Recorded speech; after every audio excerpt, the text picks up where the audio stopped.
Ahem. Check. Hit that like, everybody. We're getting started. All right. I think we're up on Instagram. I will check it. Yeah, it looks like it. There's a bunch of people joining us on there. Hello. All right. Who let Davenport on IG? Get out of here. I've been on here for a long time. Simmer down.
All right.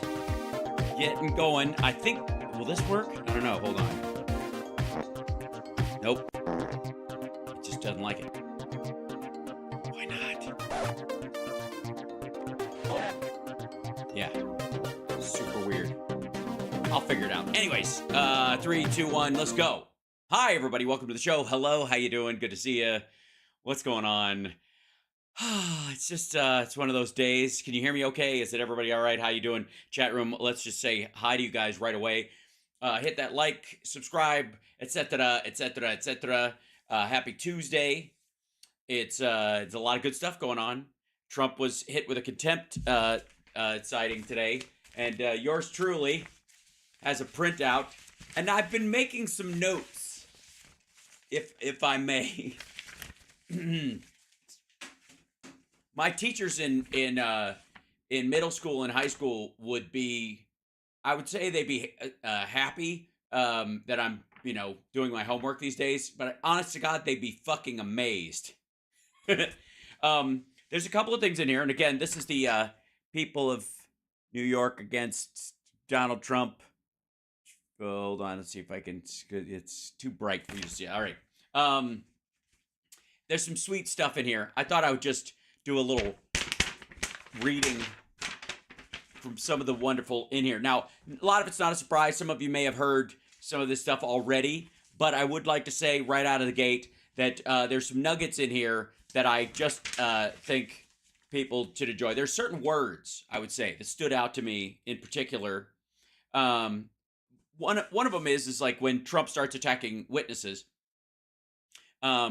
It does not include just witnesses that are already on the docket. It is, and I quote, reasonably foreseeable witnesses. So he doesn't get a pass just because that person hasn't made the list yet. As a matter of fact, his fuck around and find out nonsense might actually point to the fact that, oh, maybe we should talk to that person. That's how stupid he is.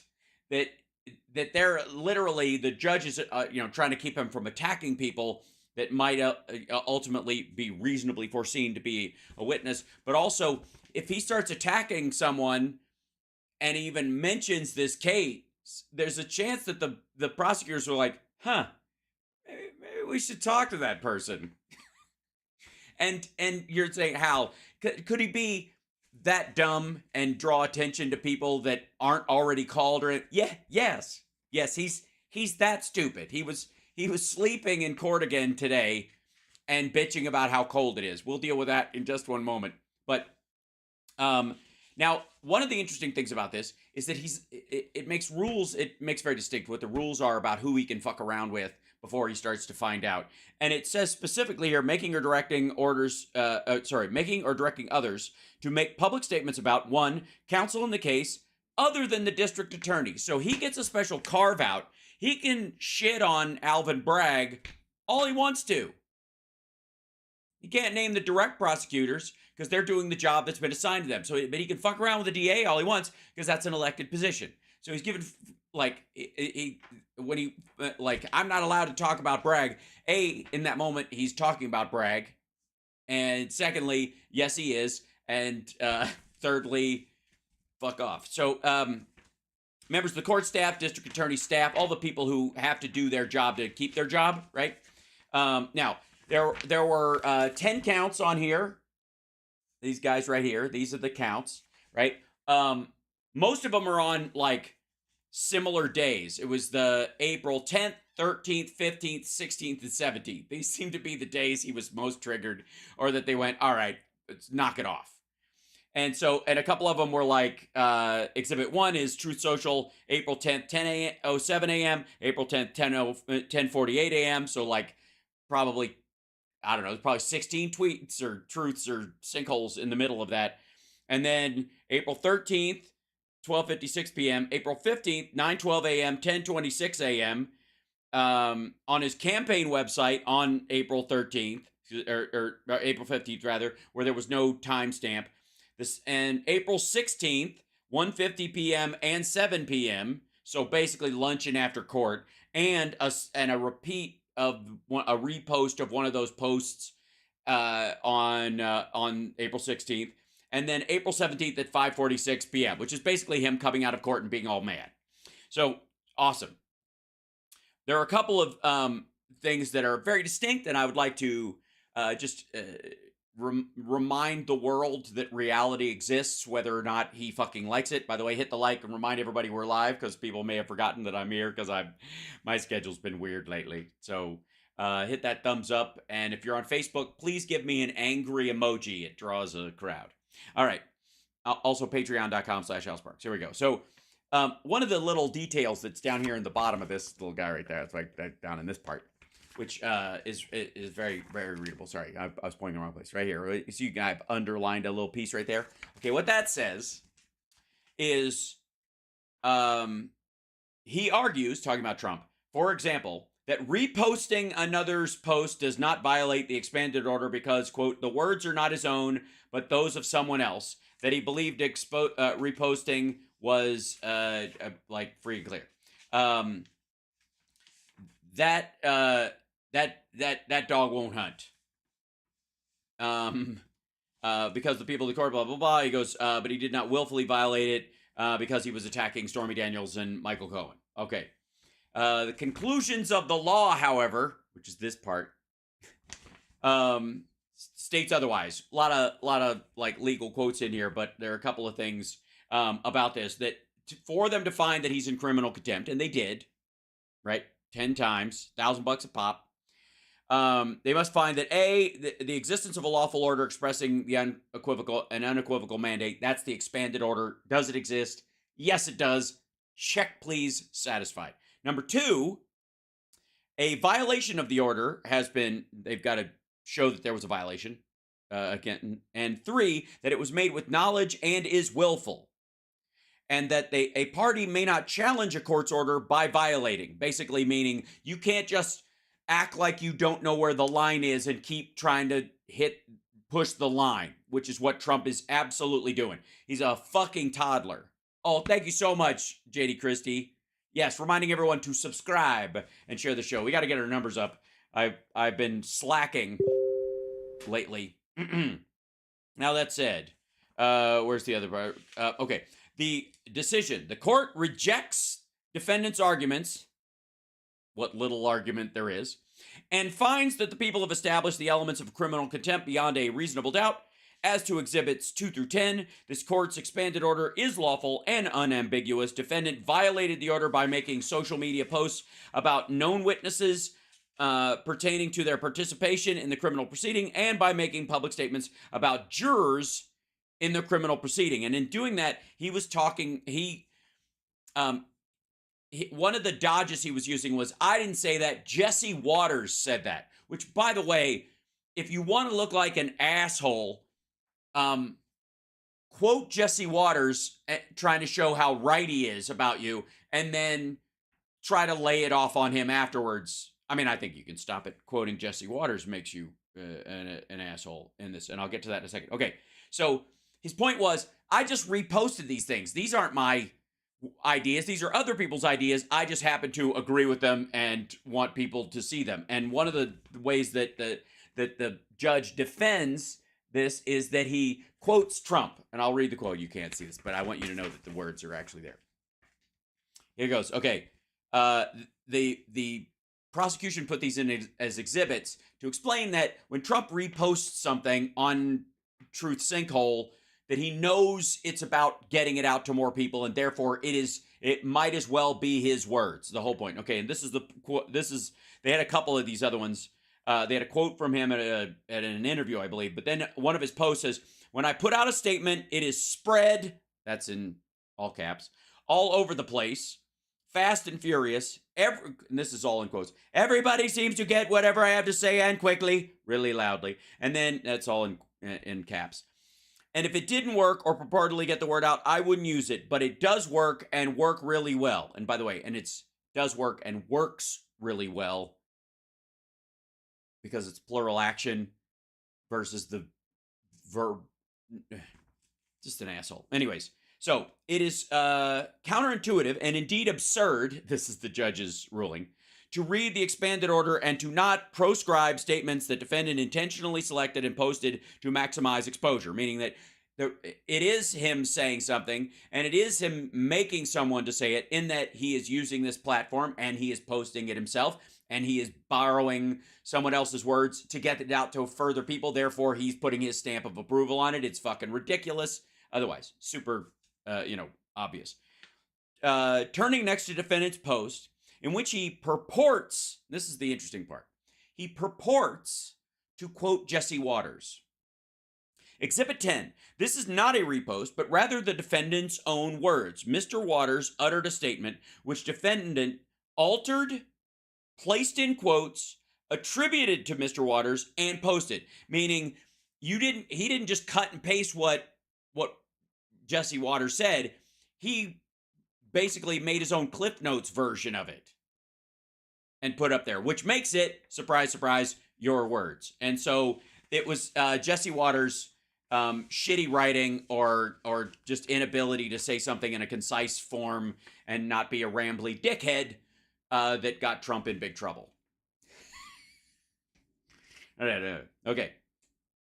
Let's see. While the expanded order does permit defendant to respond to political attacks, merely characterizing every one of defendant's postings as a response to a political attack does not make them so.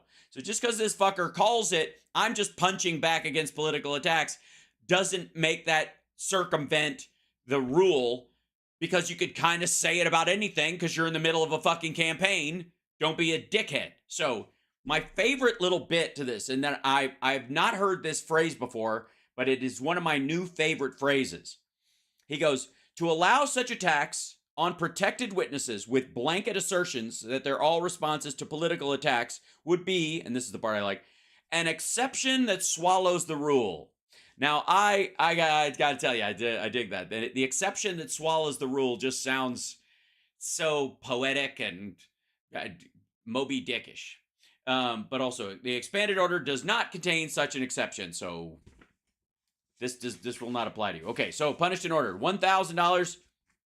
This is the interesting part, to me, anyways. One of the many parts of it. But criminal contempt is punishable by a fine not exceeding $1,000, and by jail not exceeding 30 days, or by both. And I think that's the part we gotta hope for with him still in FAFO land. Yes, both in the discretion of the court. And he goes on to cite why and all this stuff. At the end of it, he says, $1,000 isn't shit to this guy, and he can get it from his supporters. So, there's no reason to believe that $1,000 will be enough to get him to act like a normal human being. So he goes, while $1,000 may suffice in most instances to protect the dignity of the judicial system, to compel respect for its mandates, and to punish the offender for disobeying a court order, it unfortunately will not achieve the desired result in those instances where the contemner can easily afford such a fine. That would be somebody like Trump. In those circumstances, and this seems to be Judge Merchan saying, hey, New York, how about a new law? How about opening up, if somebody is super rich, opening up a percentage-based version of contempt so that these fuckers will act right? Because the average person, $1,000 is a big deal, right? I know, contemner is a great word, isn't it, K-Link? That in the case of somebody like Trump or one of the Dursts or something, these motherfuckers can afford it. They just, it's like, again, it's Sylvester Stallone and Demolition Man swearing at the little receipt machine so he can have some toilet paper. It's the same thing. So he's saying maybe there should be an expanding of the law. And he goes into it here. It goes, in some cases, in those circumstances, it would be preferable if the court could impose a fine more commensurate with the wealth of the contemner. In some cases, that might be a $2,500 fine. In other cases, it might be a fine of $150,000 because the court is not cloaked with such discretion. It must therefore consider whether in some instances, jail may be a necessary punishment. Here's where he's saying, it'd be kind of good if I could find this motherfucker $250,000 or $150,000 a pop for dicking around and trying to, work around this, because he can afford to he can do $1,000 and he's assuming I'm not going to put him in jail. And in those situations, he might use the fact that you put him in jail as a way of, lowering the dignity of the court, basically forcing the issue so that he can manipulate the court in the eyes of the public or in the eyes of his followers. Like cult leaders could do that. I don't know why that came to mind. But in this instance, he says, jail may be a necessary punishment in these cases. But if they change the law, maybe I could throw, $150,000 a pop or $2,500 a pop if somebody's well-to-do, to get them to act right, okay? Because they'll stack up over time. Therefore, defendant is hereby warned that the court will not tolerate continued willful violations of its lawful orders, which, by the way, have been clarified in this hearing. So he can't play dumb from this point on. And that if necessary and appropriate under the circumstances, will impose an incarceratory punishment. And it is hereby ordered that he'll pay $1,000. An incarceratory punishment sounds right up his alley, if you know what I'm saying.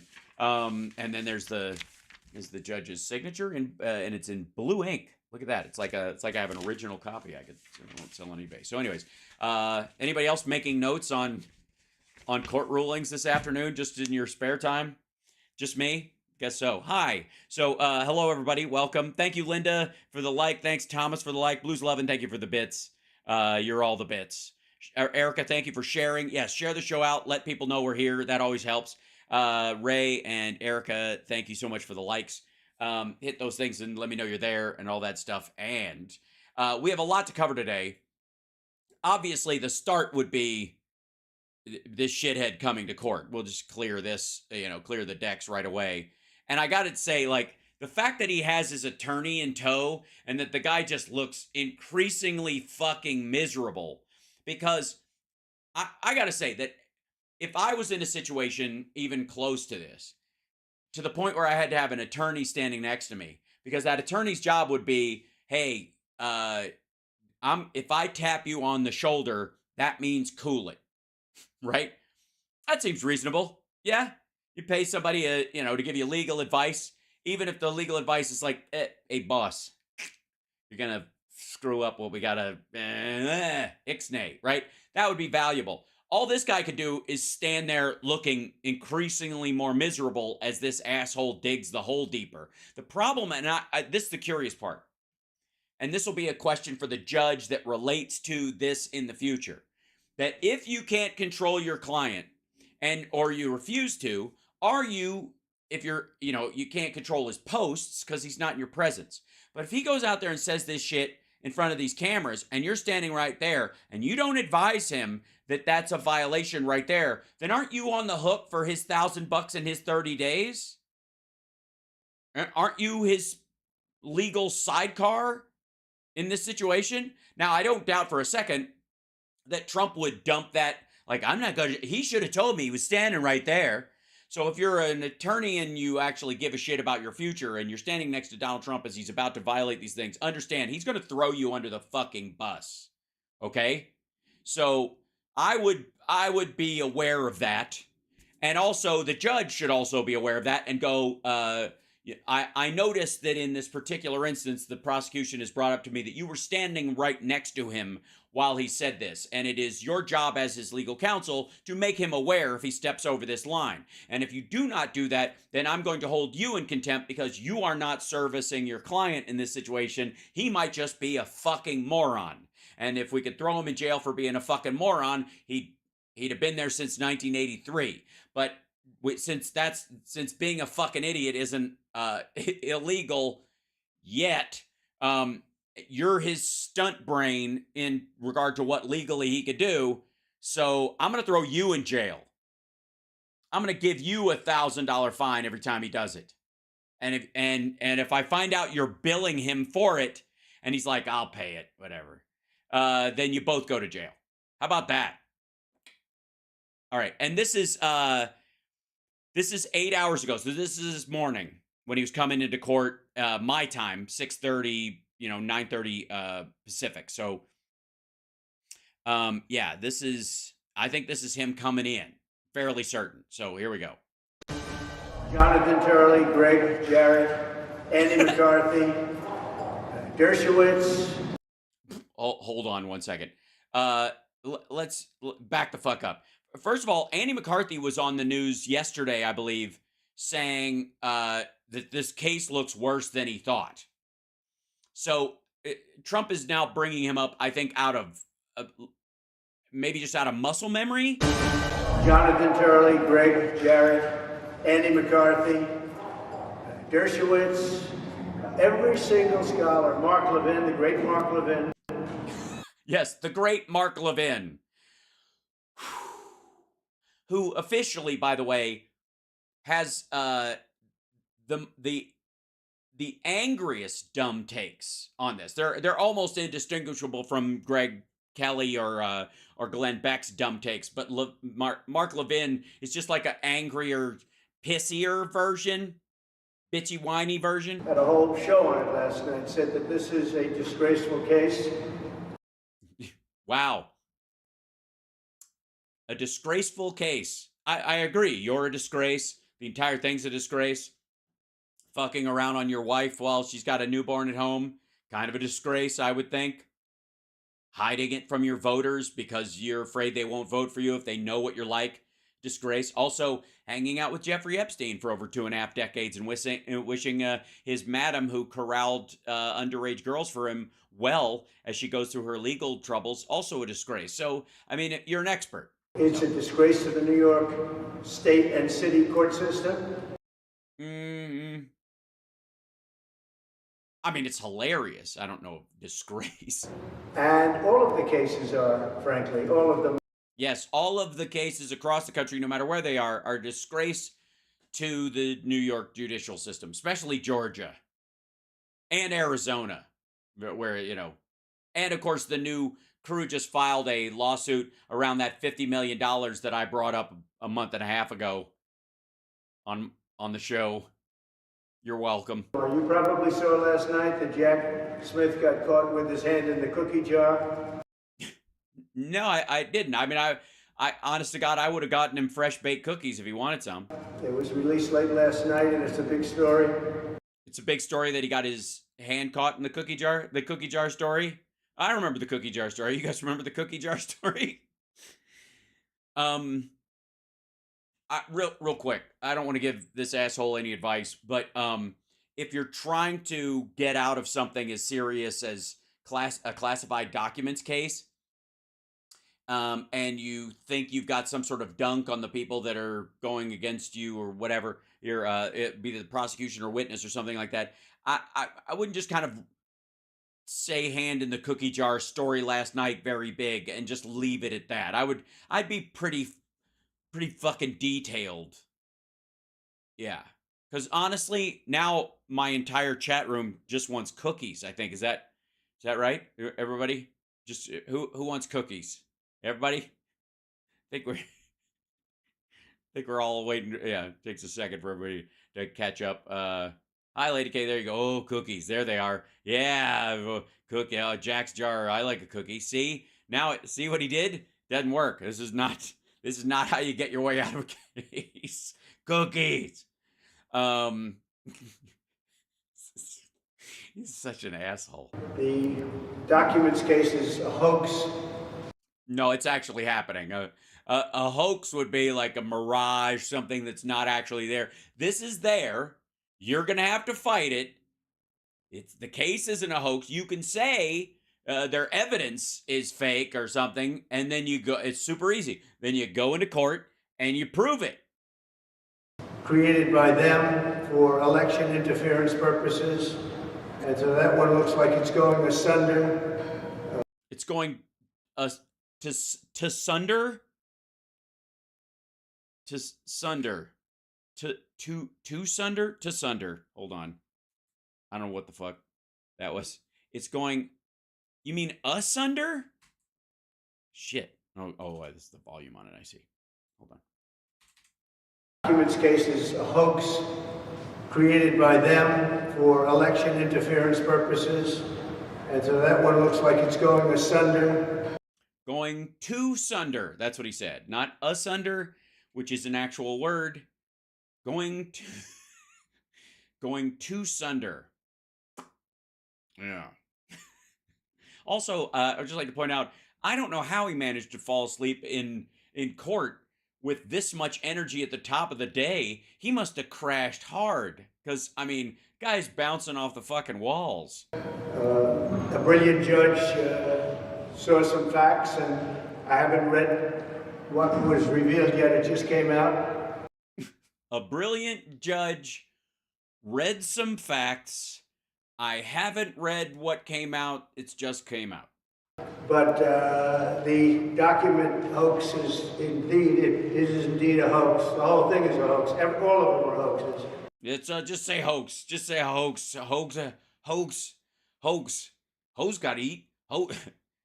Winky Dinky Hoax Cake. He means Eileen Cannon, but he can't think of her name, or he won't say her name because he appointed her, and that will point out, him just saying her name makes it sound like, oh, you guys hang? Including the civil cases. Well, that one you lost already, so not so much. So you put, in his defense, if I may, your bond seems to be a hoax. Your bond filing, the company having the money and actually being able to that seems like a hoax. Like, as hoaxes go, as completely fabricated piles of bullshit go, I think the one area of the civil case that might be a hoax is the money you put down during the appeal. Which, does anybody think it actually exists at this point? They're controlled by the White House. They're controlled by Democrat judges and prosecutors that were put there specifically. They hate Trump. And the people are getting it. That's why we're just... Well, yeah, I mean, in their defense, if I may, they hate Trump for who he is and what he stands for as a man, as a human being, as a, as a pussy grabbing second generation wannabe fake billionaire who we are increasingly becoming aware all of his loans and any of the wealth that he didn't get directly from his father seems to have come from the most nefarious criminals on the fucking planet. That might, I'm just saying, as reasons to hate somebody, it tracks. That tracks. Just, I don't hate very many people, but I got to tell you, the fact that this fucker hung out with Jeffrey Epstein for 2.5 decades and only stopped hanging out with him because of a real estate deal that pushed them apart because Trump wanted to pay $10 million less for a piece of property that he ultimately sold to a Russian oligarch who bulldozed it. That's a reason to hate somebody. I think that's good. I'll dust off hate for that, sure. Came out a new Emerson poll just was released about 2 minutes ago, and I'm leading by a lot in every swing state and leading in the general election. And you saw the CNN poll. I'm sure they aren't too happy with it, but the CNN poll was fantastic. Yeah, it's fantastic. I wouldn't worry about a thing. I mean, you don't even need to campaign at this point. You didn't this weekend. I'd just like to say for the record, that he was saying I shouldn't be here, I should be campaigning, and he did not campaign this weekend. I'm just saying there were no campaign events. There were none after the trials. He's got his own fucking plane. Most of the places he even mentions, he could be there in under 2 hours after court in his own airplane. And he golfed this weekend and blew it off entirely, so we're here. This is a hoax. This is a judge. Okay, so you're not really there. Where are you? Do you know? Who's conflicted. Badly, badly, badly conflicted. I've never... Badly, badly, badly conflicted. I don't even know why I try at this point. He has terrible conflicts of interest. Being conflicted would be an internal thing about whether or not he should do the right thing in this situation. Apparently, he if you're saying he's conflicted, then he has no compunction about doing what you believe is unfair. That means if he's conflicted, that means he's a good man, afraid he might be doing wrong, and that would be where the conflict would come up. What you mean is that he has a conflict of interest, but you're too fucking stupid to articulate that. I've never seen a judge so conflicted.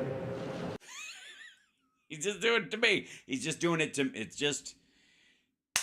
He's just trying to make me nuts. That's, at this point, that's all this is about. That's all this is about, isn't it, everyone? Man, oh Shevitz. And giving us virtually no rulings. I hear I'm not even allowed to say advice of counsel. This is a new one to me. Advice of counsel. When you have a lawyer and the lawyer does something or advises you on something, you say advice of counsel. Oh, yeah. So real quick, stupid. The reason why you can't use advice of counsel as an excuse for doing something criminal in this situation or some of the others is because you were directing them. They gave you advice that it wouldn't work. Michael Cohen has on tape that there shouldn't be a chain from the money to you. That's why you're not giving cash to somebody. That's why you're setting up this other company, whatever. He's like, no, this will cover your ass a little bit.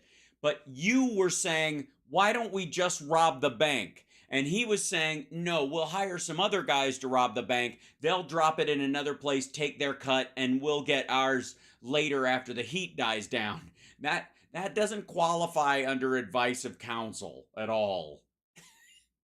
I hire people to tell me I'm right so that I can lay off advice of counsel and they can do the time for me. You said you're not allowed to say that. You could say it, it's just not a defense. You just said it. See what I mean? It's not, all right. And so you'll all figure it out, but I think the public... Oh, we already have. We all of us already have. We've already figured out what you're guilty of, what the crime is. We've seen the evidence for 2 fucking years plus. We know. We also know, bless our hearts, we know that to work its way through the courts, there's things that are acceptable in the court of law and things that are not. Otherwise, if you let some shit get in, then people like Bill Cosby and Harvey Weinstein get off on charges that they should have been, they were absolutely guilty of because they didn't get all the rights that they were afforded in this particular situation. Oh, I apologize. I forgot to do the warning as well. Shit. That's my bad. 1 second. I need to have a button set up for it. This is, you can just block it while I'm talking. I should have a button that just brings this up while I'm mentioning this. So, anyways, by the way, hit the like, subscribe, patreon.com/HalSparks, and super chats are always welcome. Thank you, blah, blah, blah. But anyways, point being is that there are things that fit in a courtroom that are, beyond common sense. And there's a reason why you have that. Not because the person that's sitting there isn't guilty, not because the evidence against them isn't real, but because it cannot be adjudicated to a certain limit and cannot be presented as evidence. If it is, that person will get off scot-free or have a reason for appeal. And we have no interest in that, which is 100% why Judge Merchan is not being biased in his rulings. Because I got news for you. If the dude really wants you to go to jail and he fucking hates you and he's not going to give you any breaks, it's important for his own bias that he makes sure you have the fairest trial possible, especially if he knows you're fucking guilty. So, anyways, just throw that up there. Okay. That said, here we go. Oh, God, I love this. You guys figured it out because the poll numbers are the highest they've ever been. Mm-hmm. They're not. And I appreciate you treated me, actually, I thought quite fairly, at least the people here, which is a lot of people. And I appreciate that. The people, oh, you mean the press that shows up for this shit? The 8 of them? By the way, is that Eric back there? He looks nervous, so I think it's Eric. The Biden protests that are going on are horrible. It's all caused by him because he doesn't.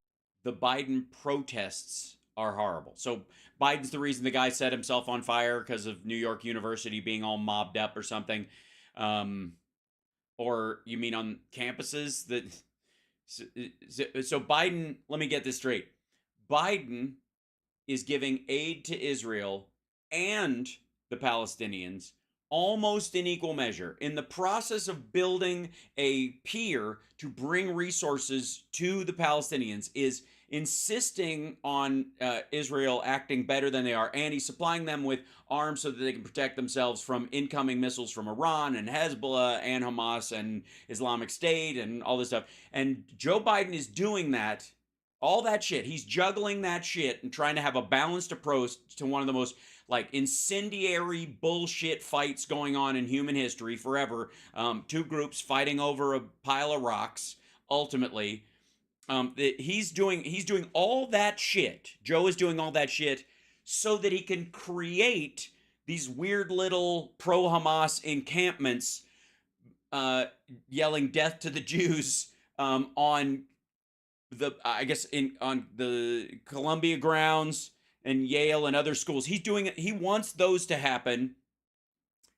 Why? Because Black Lives Matter protests helped you out so much in 2020? What the ever-loving fuck? He doesn't know how to speak. He can't put 2 sentences together. He's got to get out and make a statement because the colleges are being overrun. No, they're not. They're clearing them right now, and they're not overrun. And there's peaceful protests mixed in with incendiary assholes because every paper cut has the opportunity for an opportunistic infection, and so of course bad people are going to take a good cause and try to act on it, and vice versa. It's just silly. And again, he's hoping this stuff pops off. Specifically, he's hoping this shit pops off so that he wants a Kent State or something like that. Biden does not. So the idea that Biden started these fucking things is ridiculous. In this country, the anti-Semitism, all of the problems going on, they're being overrun. I've never seen anything like it. Yeah, yes, we have. By the way, we absolutely have. We've had dozens of situations over the course of human history where there have been large groups protesting. We've seen a lot of this. We've also, and this might be a shock to a student of history like Donald Trump, but sorry, that was bad of me. I apologize. I should do this only to, real quick. That we have seen a lot of campus protests over, I don't know, since I've been alive. Shit, since I was conceived in 1969. There's been a lot of protests. I'm just saying, a lot of them on college campuses. Some of them went very badly in the case of Kent State, for example. So yes, we have. We've seen this a lot. We've seen a lot of situations. What we haven't seen, by the way, in some cases, are modern tents and people hanging out, kind of doing their own version of Occupy Wall Street in the middle of like the quad. That's a slight difference. But it's just like a sit-in you don't get rained on. It's the modern slacktivist version of doing a filibuster without actually having to filibuster. Like, just tell them I'm filibustering, I'll be in my office, right? That's sort of the equivalent. We've seen shit like this a lot, dum-dum. Good Lord.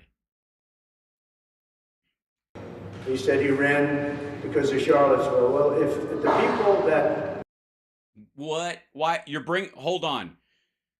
You're bringing up Charlottesville? Now, I don't know why. I haven't seen this, but I would like to say that if this asshole thinks he's going to make a comparison to like Charlottesville versus what's happening on college campuses right now, because insofar as as of this moment, anyways, none of the like the pro-Palestinian people, or even the Hamas-leaning, black hat wearing assholes that are intermingled in it, none of them have run over anybody with a car or tried to beat someone with a tiki torch and set their jacket on fire.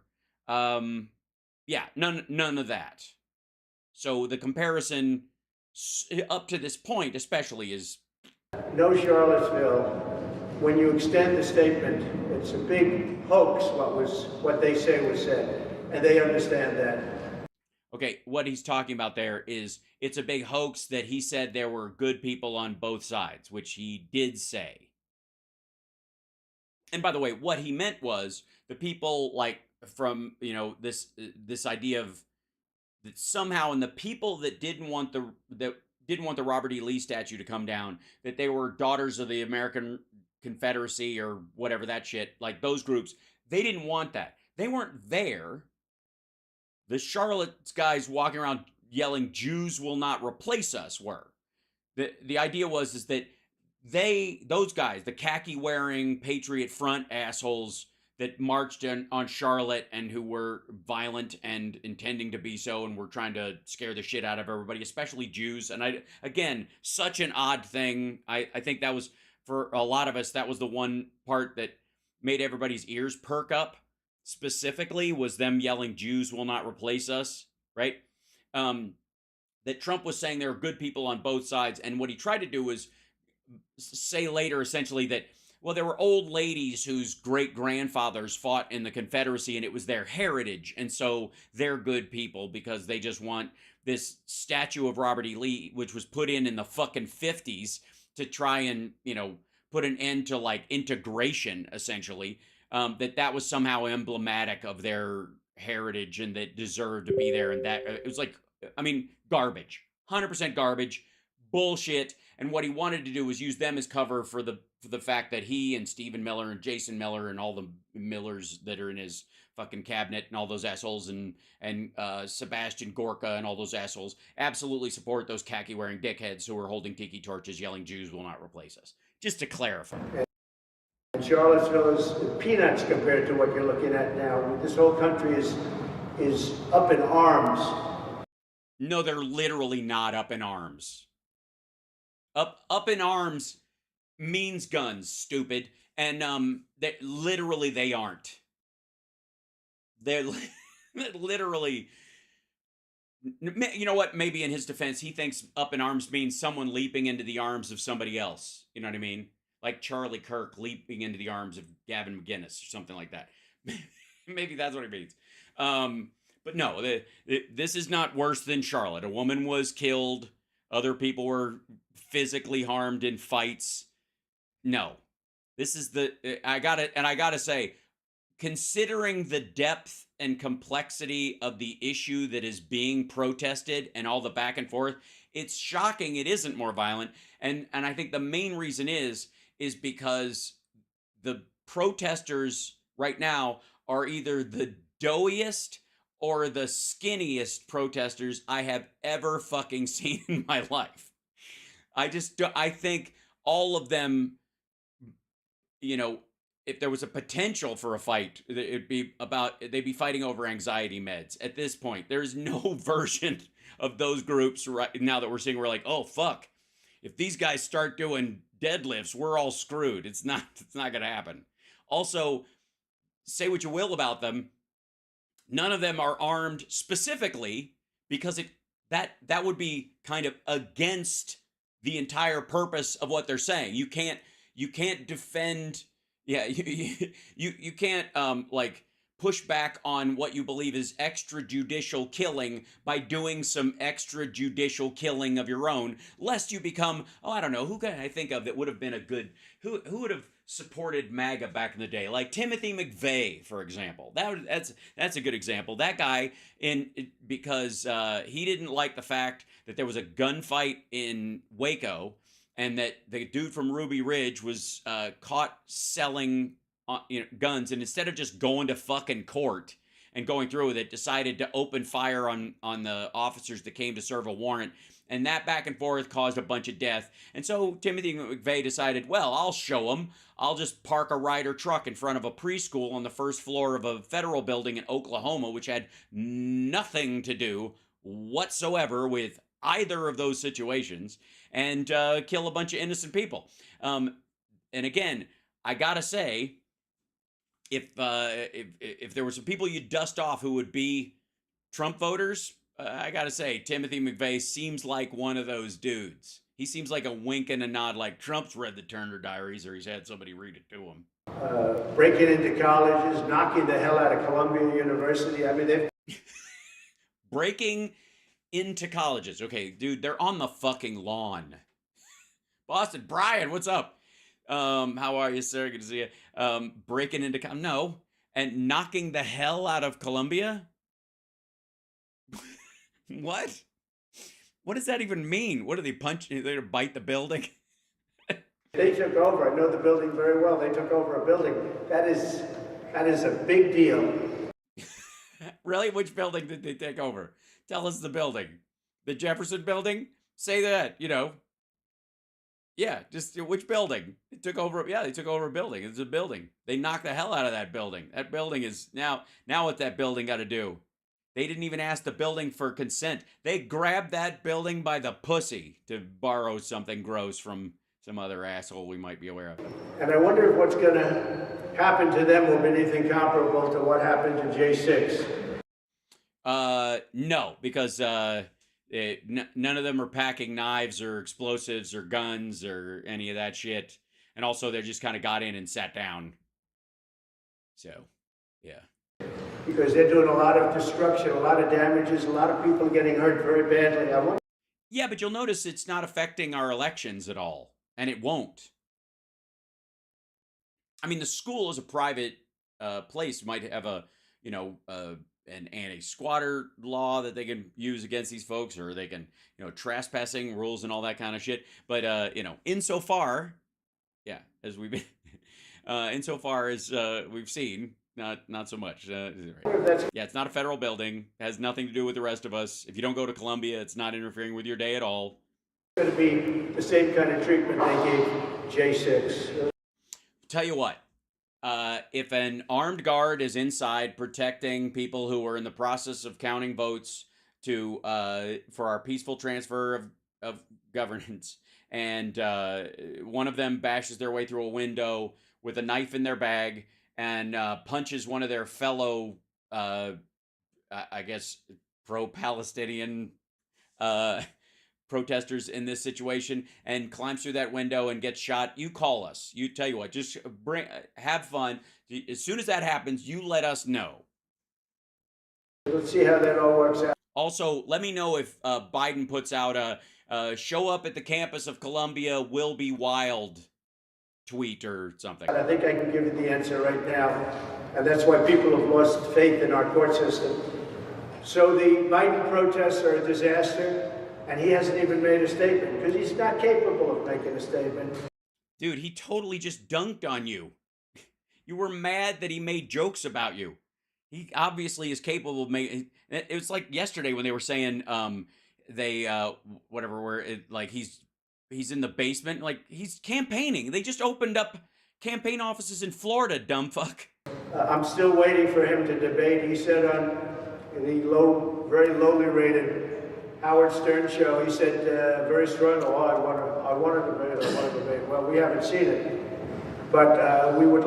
Well, yeah, he's kind of waiting to see if you go to jail or not. I mean, I'm sure. Here's the weird thing: they probably could have planned something right for the end of the trial, going, well, if he goes to jail, we can't do it, or we'll see what kind of sentence he gets. But right after the trial, if he's found not guilty, we can do it then. But if we want to, we can do it during the trial because he's got some free weekends, right? He's innocent till proven guilty, right? So how about that? How about we do it before then? And then you go and fucking break the contempt ruling 10 times, and they're like, fuck, he might be in jail. We can't even plan this during the trial because this motherfucker might go to jail one of the weekends that we're blocking it out. Wouldn't that be weird? Yeah, he'll debate like everybody else does in August and September and October. Love to debate anytime, and I think it's a good time to have a debate, even though. Is it really? Just like you think it's a good time to campaign while staying at home and golfing? It's early, but 6 months is pretty close. November 5th is going to go down as the most important day in the history of our country because we're. No, not even close. Shut the fuck up. Biden's going to win. You're going to lose. It won't happen on that actual day. There'll be a couple of back and forths about a couple of areas, and these assholes will file lawsuits and try to slow shit down, but he's going to lose profoundly. They'll call it for Biden within 24 hours because of mail-in voting and some states trying to slow walk their shit. But Biden's going to win, and ultimately the only reason that date will be historically important is because it's going to be the last time this dumb motherfucker runs for president. It ain't happening again. This is Biden's last run, and this is Trump's last run. Period. There's no point past November 5th where Donald Trump measures at all. That even after that, knowing he can't serve again and hand out fucking pardons will mean that Republicans that have been like pussyfooting around this pusillanimous minefield that they live in around him, not wanting to offend him and maggots or whatever, will start coming out in the sunlight, finally going, well, I knew he was always an asshole, but we got to get some of the things he was talking about. The reason he did this is because he struck a nerve, and I think that's true. We don't need Trump. We don't have to talk about him, but what I will talk about is blah, blah, blah. Like watch for them to do that. Once he's in the fucking rearview mirror and they don't have to kiss his fucking ring or, his fucking O-ring anymore, that's it. November 5th will be historic in that this chapter will end. To turn our country around. Our country's going to hell. No, it is not. It's going to hell. It's very. No, it's not. Sad to see. But November 5th is. Oh, by the way, I'm assuming he means America. His country might be Russia at this point, as far as we know. So in that case, he's right. It's going to be the most important day in the history of our country. So I'm going to go into this trial. I'm going to sit in a freezing cold icebox for. Boo fuckity hoo, boo fuckity hoo, boo fuckity hoo. Shut the fuck up. Who cares? Wear a fucking sweater. Here's a good idea. Wear a vest. You'll look like an old robber baron, motherfucker. Just get a poncho. Who cares? Boo fuckity hoo. 8 hours, 9 hours or so. What are you including lunch and the stress? They took me off the campaign trail. What campaign trail? You golfed this weekend, you dumb motherfucker. But the good news is my poll numbers are the highest they've ever been, so at least we're getting to... By the way, that's also what he said in 2020. Can I remind everybody? Can I tell you this? This is exactly what he was saying in 2020, in August of 2020. Poll numbers highest they've ever been. Highest ever been. We're going to run away with it. Just saying. And he, at that point, had not materially, although the wick on that bomb had been lit in 2016, fuck you, progressives, that he had not eliminated a woman's right to choose and made every woman in this country a second-class citizen who now has to decide what state she lives on based on what rights she would like to have, and men don't have that problem. He had yet to fuck that up. And so this will be even worse for him. Just saying. Word out, and everybody knows this trial is a scam. It's a... Excuse me. It's a hoax. A hoax is completely fabricated. A scam requires a lot of moving parts. Please get it right. Scam. The judge should be recused, and he should recuse himself today. Yeah, that's not going to happen. You should ask him. Go in there and stand up and go, shut up. On Your Honor, shut up. My counsel doesn't want me to say this. Shut up. But I think you should recuse yourself today because you, sir, are a what the fuck? Do that. Please do that. Stop telling us. He's not watching this. And I don't have his number. So go in there and go, A, Your Honor, this place is fucking freezing. 2, you should recuse yourself because you're so conflicted. Whatever that means. And if you don't do it, I hold you in... Oh, shit. Hold on. Just saying. Just do it. You're the boss, right? You're the big cheese, the head honcho, numero uno honcho. It's the most recusable judge I've been schooled.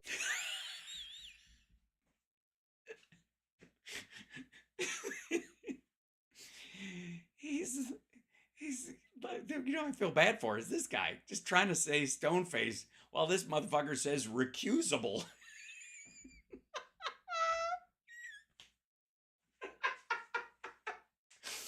Oh, God. I'm not this red. It's my camera. I swear to God. I don't know what the hell is wrong with the temperature on these new lights.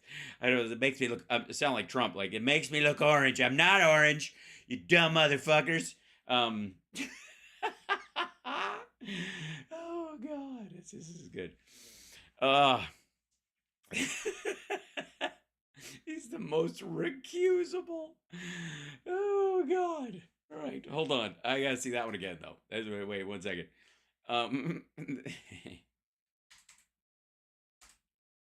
Trial is a scam. It's a scam. The judge should be recused, and he should recuse himself today. It's the most recusable judge I've been schooled. Recusal abuse. That gets worse. It's called recusal abuse.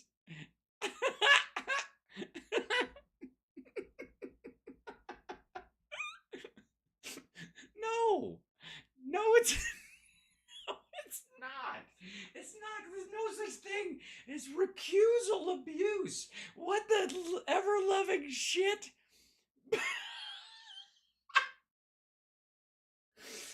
Oh, my God. Oh, it's so good.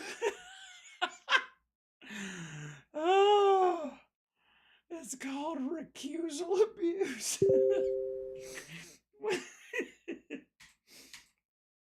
I gotta see the whole thing. It's a scam. The judge should be recused, and he should recuse himself today. It's the most recusable judge I've been schooled. Recusal abuse, and he should recuse himself today. He cannot say it. It just keeps leaking out of his fucking face. It's just recuse. Get him to recuse. If he recuses himself, then we can have a mistrial, and then we can punt it till after the election, and then I'll win. I'll pardon myself. Maybe he will. Maybe he will. Maybe he'll. No, he's not going to. He's not. I'm telling you, he's not. He's not going to recuse himself today or ever. You silly old fart. Do the right thing. But really, more importantly than the recusal, he should terminate the case today. The judge should terminate the case because they have This is the most terminatable case I've ever seen in the history of terminations, and there should be this is termination abuse. no case. As Jonathan Turley said, as all of them said. All of them, okay? Think of how many attorneys are in this country that have ever written a law paper. All of them. Every single one of them, Dershowitz. Every single one of them. I know I can only name 3. But all of them. You know, everybody. Guy number 1, guy number 2, and guy number 3. 2 of whom knew Jeffrey Epstein personally.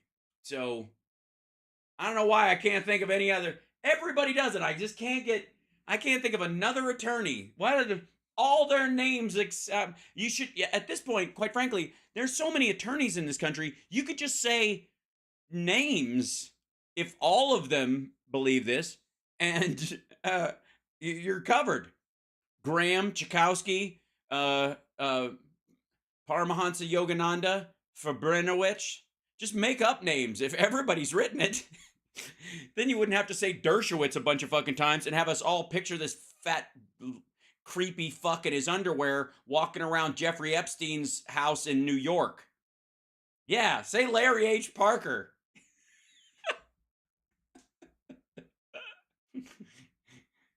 Gimbal Fryer, attorney at law. Dewey, Cheatham, and Howe.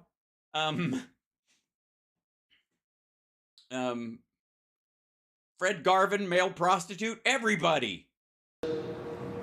McCarthy, everyone. Greg Jarrett, Mark Levin, they all said.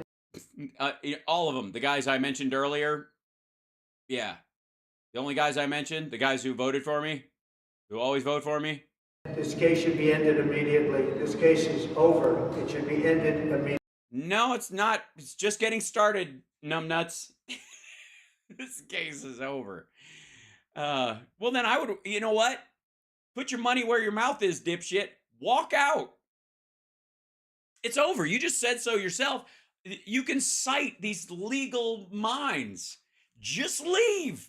Don't even go in the courtroom. Just go, bye, fuckers, and just nothing's gonna happen. And if I'm sure Dershowitz, Mark Levin, all these Greg Jarrett, all these great legal minds would happily take your place in jail, right? Because advice of counsel, right? They're not your attorneys, but and many of them are not fans of mine, but they want to do the right thing for the country.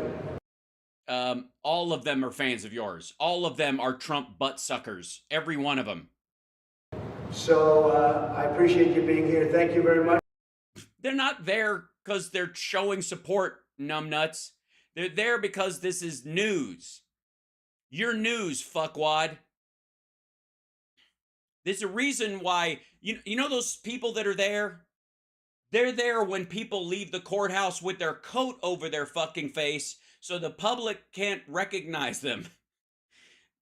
Just, right? And I'm going to go into the icebox now. Boo, fuckity hoo. And sit for about 8 hours or 9 hours. I'd much rather be. Already said that. You already said that, dummy. In Georgia. I'd much rather be in Florida. Well, then why weren't you there over the weekend? You had the day off yesterday. Why weren't you campaigning? Where was the fucking rally? Why wasn't there a rally? I'd cover it. You know me. Shit. The one and only rally in the middle of this fucking case? You're goddamn right. I would stop everything. I'd love to see the dance remix of this bullshit dragged out for 2 fucking hours, right?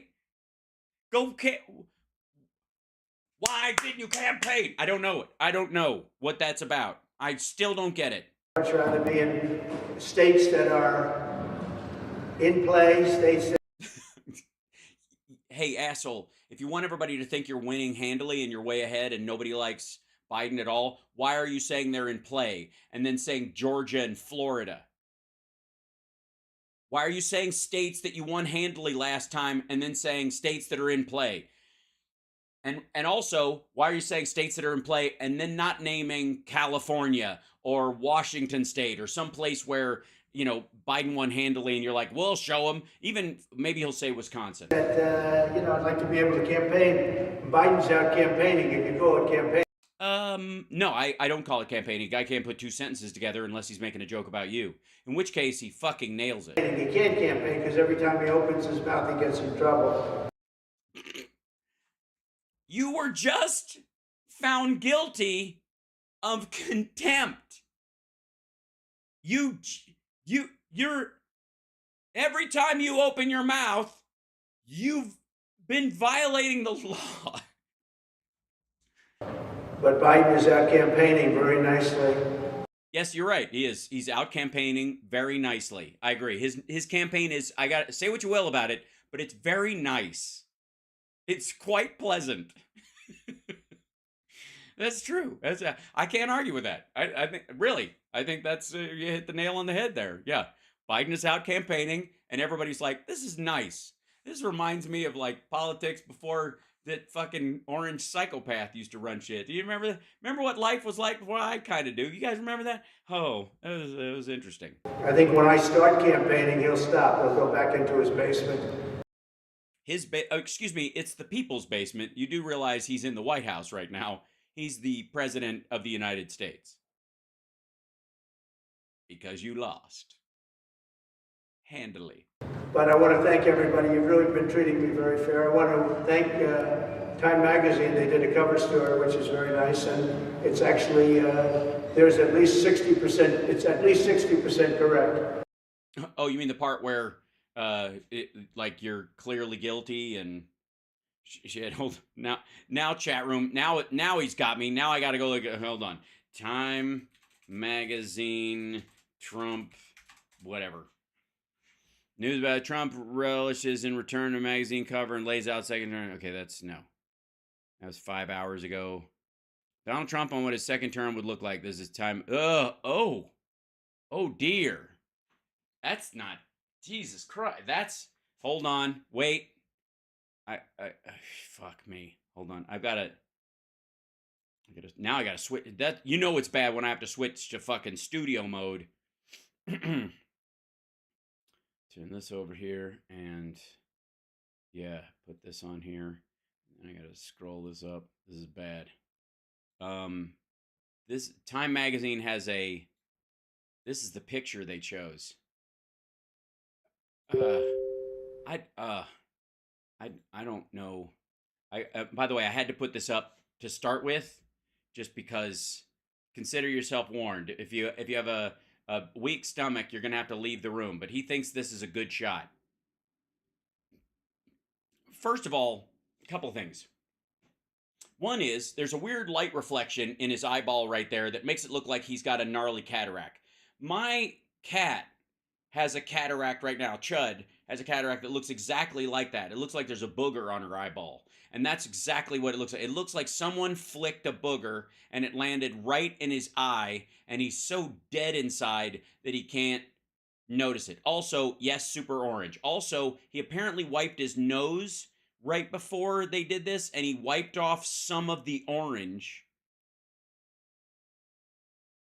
Did anybody else notice that? Did you notice that he went like this and took some of the orange with it? So he's got this kind of like ginger federale stash happening right here.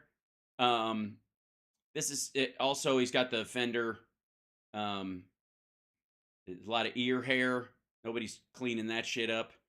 And then, of course, the neck. He's got some bronzer that stops basically right here, and then right at his ear. If you'll notice, right here, it's just like that color, and then it just from that point back, yeah.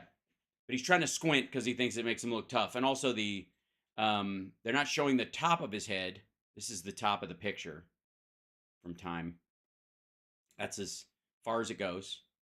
And this is the article, How Far Would Trump Go? By Eric Cordelesa in Palm Beach, Florida. So this is I presume, We've been talking more than an hour at his fever dream palace. Wow. We've been talking for more than an hour on April 12th at his fever dream palace in Palm Beach. That's not. Does Trump think that's a compliment? It's not. Aides lurk around the perimeter of the gilded dining room overlooking the manicured lawn. When one nudges me to wrap up the interview, I bring up the many former cabinet officials who refused to endorse Trump this time. Some have publicly warned that he poses a danger to the republic. Why should voters trust you, I ask, when some of the people who observe you most clearly do not? As always, Trump punches back, denigrating his former top advisors. But beneath his typical torrent of invective, there is a larger lesson he has taken away. I let them quit because I have a heart. I don't want to embarrass anybody. I don't think I'll do that again. From now on, I'll fire. Fuck you. You ran on you're fired. What are you talking about? If he wins. If I what? Like, the picture literally looks like, if I what? I'm not, you don't think I'm going to win, do you? I lost last time, and I hadn't even fucked women out of their rights yet. Fully. What? This is, yeah. It's the first president to, okay, what emerged in 2 interviews with Trump and conversations with more than a dozen of his close advisors were the outlines of an imperial presidency that would reshape America and its role in the world. To carry out a deportation operation designated to remove more than 11 million people from the country, Trump told me he would be willing to build migrant detention camps and deploy the U.S. military both at the border and inland. He would let red states monitor women's pregnancies and prosecute those who violate abortion bans. He would, at his personal discretion, withhold funds appropriated by Congress, according to top advisors. He would be willing to fire a U.S. attorney who doesn't carry out his order to prosecute someone, breaking with the tradition of independent law enforcement that dates from America's founding. He's weighing pardons for every one of his supporters accused of attacking the U.S. Capitol on Jan 6, more than 800 of whom have pled guilty or convicted by a jury. He might not come to the aid of an attacked ally in Europe or Asia if he felt the country wasn't paying enough for its own defense. He would gut the U.S. civil service, deploy the National Guard to American cities as he sees fit, close the White House Pandemic Preparedness Office, and staff his administration with acolytes who back his false assertion that the 2020 election was stolen. This is him. He thinks this is good. Just saying, if I may. So, yeah. Fuck off with that nonsense. Just say it. Which is about all I can ask for. So I want to thank you, everybody. Thank you. Just for the record, he does not believe that a papers, please law in the United States where somebody goes door to door asking every American for proof of citizenship, and if they don't have it on them or readily available, putting them on a truck and driving them to the fucking border is a good thing. And therefore, it was described, even in its hellscape accuracy in Time magazine, in a positive light as far as he's concerned. Yeah. Good times, bad times, though I've had myself. Now, there's a myriad. Hold on. Is this? Yeah. Check these out. So much to cover. Matthew Whitaker, Charles Geiger. Okay, so this is the discuss. I want to hear some of the discussion that people are having about Trump's trial and and specifically the contempt charges. By the way, hit the like, subscribe if you will. Wow, look at the numbers today. Oh my God, there's so many peoples, and this is beautiful. Hi, thank you guys so much, and thank you guys for the super chats and the stars. Billy, hold on. I don't know why this is shrunk down here. Move this up here. There you go. Move this up. There you go. Thank you guys for the likes and the shares. Brandon, look at that. Brandon doing both. What's up? Way to bring it. Yeah, super chats are very welcome. This is what keeps me on the air. I am entirely viewer supported and have been since the very beginning, and nothing I do is behind a paywall. So if somebody donates to the show, please let them know how much we care about them and all that kind of stuff, because it really does help us grow the channel. And also, if you can't do any of that stuff, I don't want you to sweat it, because the whole purpose of this show is to release some of the steam that seems to be building up, and people coming to me and going, I'm exhausted and scared. And I'm like, you don't have to be.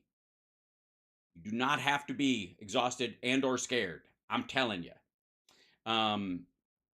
We're going to be all right. Yeah, well, Flappers isn't behind a paywall it's strictly a bonus thing. It's technically speaking, anybody can go see it or whatever, but it's not part of the politics of this show, the whole message of the show. And by the way, my shows at Flappers, for those that wonder and haven't seen one yet or whatever, are not political.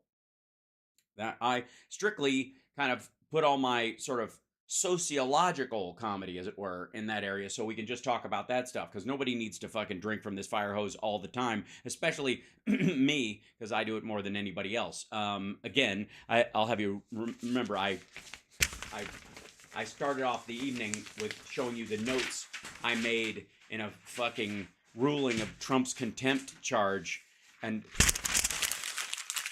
who needs that shit, right? You don't need that all the time. You can see me do music and all that other stuff. All right, there you go.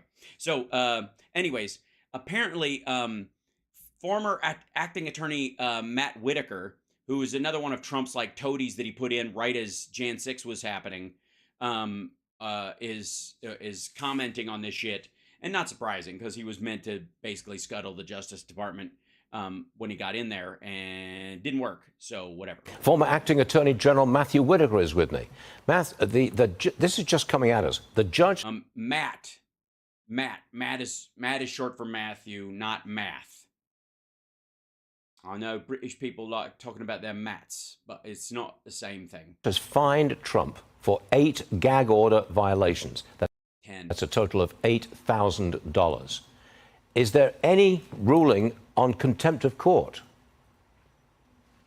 Well, you know, those gag order violations are the contempt of court. Those are, you know, the state alleged 14 gag order violations, and the judge found 8. I think the judge is really trying hard to look fair and impartial. He's being trying to look fair and you mean be fair and impartial? You do realize that you can read all of his arguments, and you get to look at his legal justifications. Both the defense and the prosecution and the public at large gets to see these things. These aren't looks. These are actual things. When he writes something down about his opinion around something, that is legally a justification, and legally can be, I guess, in an appellate court, or you know, in a sidebar or any other situation, they can absolutely push back on what he says. It's not about what it looks like, it's about what he actually says, and what he actually says is something that can be adjudicated or appealed. Criticized tremendously, including by myself, for being conflicted and for being the judge in this, and he's not conflicted. Fucking use the word right. God damn it. For, you know, this daughter that's made millions of dollars off of this trial. Millions of dollars off the trial? I thought the whole point was she's campaigning. Also, can I just say for the record, if she's making lots of money off of Trump, you know, like pushing back against Trump and supporting Biden, if Trump's no longer the opponent, maybe she loses her job. Maybe if he gets found guilty and he goes to jail and people are like, I'm not voting for that motherfucker, and Republicans pick another person, maybe that's worse for her. How about that? Do you ever think about that? Also, millions is bullshit. So I think he's got to walk a fine line. But, you know, President Trump, if all judges have to walk a fine line, stupid, especially where they're making law because of the extraordinary nature of a case. This is the first former president we've had tried in a court like this. So, of course, he's walking a fine line. Dum-dum. Mr. Temp. Now he knows the price of poker is $1,000 per gag order violation. I don't think that is expected to make him stop. Right. He has absolutely. He still is contemptuous of the court. Now, if I presume this asshole can read. I mean, I know that's asking a lot of a former Trump cabinet official, but I presume he can, right? And in that, he would have, I guess, at least perused the ruling before he came on TV to talk about it. Because if you'll notice, he goes, the judge says the same thing. I don't think $1,000 is going to stop this motherfucker, but jail will. Sharing what's on his mind and how he feels about this trial. Nobody gives a shit if he shares what's on his mind and how he feels about the trial. He just can't attack staff members and people who work in the court whose jobs are not predicate on, you know, which trials they pick and which ones they don't. The DA can choose to bring a trial on something over other things, and he's also an elected official. Everybody else gets assigned this thing, and therefore you cannot attack people based on their assigned jobs, because you're effectively attacking their livelihood, and it's not up to them. You can't get a situation where you're trying to scare everybody into recusing themselves from every fucking trial that has to do with this dumb motherfucker. So they're stuck. So they're off limits. And again, the witnesses can talk shit until they're brought, and then his attorneys can go, you said this in public, you said this under oath, and they don't match up, and therefore that could help him ultimately. If they're lying in public about him, they can be called out once they're under oath. He doesn't have to go under oath because he's the defendant. He can, he might, he possibly will. And if he does, all this bullshit he's been saying about it being a hoax and all that kind of stuff, he's going to have to put up or shut up. They're going to drag this motherfucker through the fucking coals for what he has said in public. And partly that's why his attorneys want him to shut the fuck up.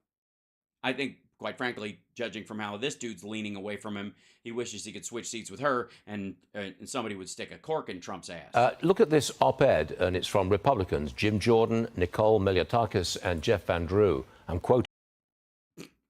Wow, Jim Jordan. People can see through this Manhattan political trial against Trump.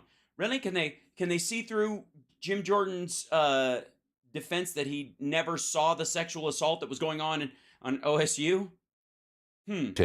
American people can see through Manhattan political. Civil Weird Podcast says that all of his poor supporters will pay for his BS. Yeah, no question. Civil Weird Podcast. They're literally going to, like, he's paying that $1,000 fine with Trump money, with campaign money. And you know what?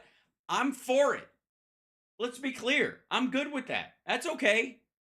Because that is money he is taking from political donations that they are giving to him, and that money, he's just chewing it up and shitting it out on the floor or into his diaper in court. It is not money that is going to go get other Republicans elected. I don't care. He should do it. Like all the more reason to jack up the number of fines he pays with other people's money. Because he's not going to spend his own fucking money on this campaign because he knows he's going to lose. He's seen his internal polling. Trial against Trump. Matt, give me the big picture here. Is the New York judicial system held in high esteem after all of this? Yes. Yes, it is. By maggots? Maybe not. Did they ever? The fuck are you talking about? No, I think it's actually decreased in its esteem. I think there was a time, probably 50 years ago, where New York was viewed as, really, the place to be and the place to have businesses. But, I would. Well, yeah, and then Trump came along and really just ruined the rep of the entire place. You're like, well, I could move to New York and set up, New York would have been, it's good that he brings this up. Think back, kids, to the tech revolution. Is there a particular reason, geographically speaking, other than sunshine, that tech companies would want to start outside of San Francisco, near Oakland, and down in Cupertino, in that area? Why that place? Why did that become Silicon Valley and not New York? Wouldn't it have been better? Like, the infrastructure of New York, the money was all there. Certainly easier to get venture capital there. They're fucking right there. Even for Apple. I'm talking about pre-Apple. This motherfucker said 50 years ago. That's when I was 5 years old. This is 1976. I don't know why he thought New York in 1976 was the place to be. Of course, this is one of these motherfuckers who thinks that you're not better off now than you were 4 years ago in in April of 2020, right? Which we clearly are. just saying. And the more they say that over the course of the year, the dumber that whole 4-year thing is going to sound specifically. But there was a reason why it might have been a good place to start up. There were 2 reasons why they didn't, though. You know what they were? Mob money and assholes like Trump getting enough office space for the expansion of it was all taken up by fucking foreign investment and all this. There's just no room. And who the fuck wants you? I could set up my business anywhere. I know Seattle's nice. How about outside San Francisco? Or how about 4 blocks from Donald Trump and Jeffrey Epstein? It really is Sophie's choice. Would not expect that many business owners and entrepreneurs are starting new businesses in New York because of this risk. Because of the internet. Because you don't have to. Risk of being prosecuted for your political beliefs. No. There are no the small startups in the Midwest that aren't moving to New York for their startup because they're worried about being persecuted. But, you know, here's a good idea. How about women who might want to have a big family, but they have a history of miscarriages or other issues in their family tree, and they're worried about moving to Texas, for example. Texas might be a great place for them to start a business, but they're having second thoughts. Why would that be? President Trump's trial is going to demonstrate what the evidence actually is. So, yes, that he's a pig, that he's just gross, and he's friendless and stressed out and sundowning. That part. If anything, you know, at least New York can follow the basic rules of evidence and procedure. But, you know, yeah, but Trump doesn't want that. If they follow evidence and the basic rules of procedure, he's fucked. I think the outcome is going to be watched very carefully in the American. Thank you, LWD Farm, for the gifted subs. Bless you. People are showing in polls. And thanks, Loretta, for the super chat. That they don't have a lot of respect for the New York courts. I thought right from the beginning that the Biden administration just wanted to shut Trump up. Now he's been fined for 8 gag order violations. Could I interpret that as a success for the? No, you can view that as a failure of Trump to stop shitting out of his face. Administration, the Biden team, they've shut him up? No, he can talk all he wants. He just can't target individuals during the trial. After the trial, when he's found innocent, because he is, then he can talk all the shit he fucking wants. What are you talking about? What is wrong with these assholes? Why? I mean, first of all, can I just point out, above all else, I don't know what fucking Ramada this motherfucker is in, but that's New York behind Varney. Those are New Yorkers on the street doing their thing. Now, whether that's a screen or a window, I don't know which part of the studio he's in. If he's down in the Fox and Friends studio or any of that shit, or they have one of his little, curtail. I think that's the window that you can look out of directly. By the way, New York looking pretty bustling, looking pretty New York these days. By the way, looking pretty standard New York. Well, not only do they want to keep him quiet. I thought it was on fire myself, but apparently, look, there's people walking around with backpacks. It's a hell on earth. I think they also want to keep him off the campaign trail, and that's why you have. Well, they were sure successful. What'd they do? Buy him a new golf ball, you dumb motherfucker? He could have gone out this weekend and he didn't. Why is that not a thing? Why are people not... He can't say they're trying to keep me off the campaign trail if he refuses to fucking campaign.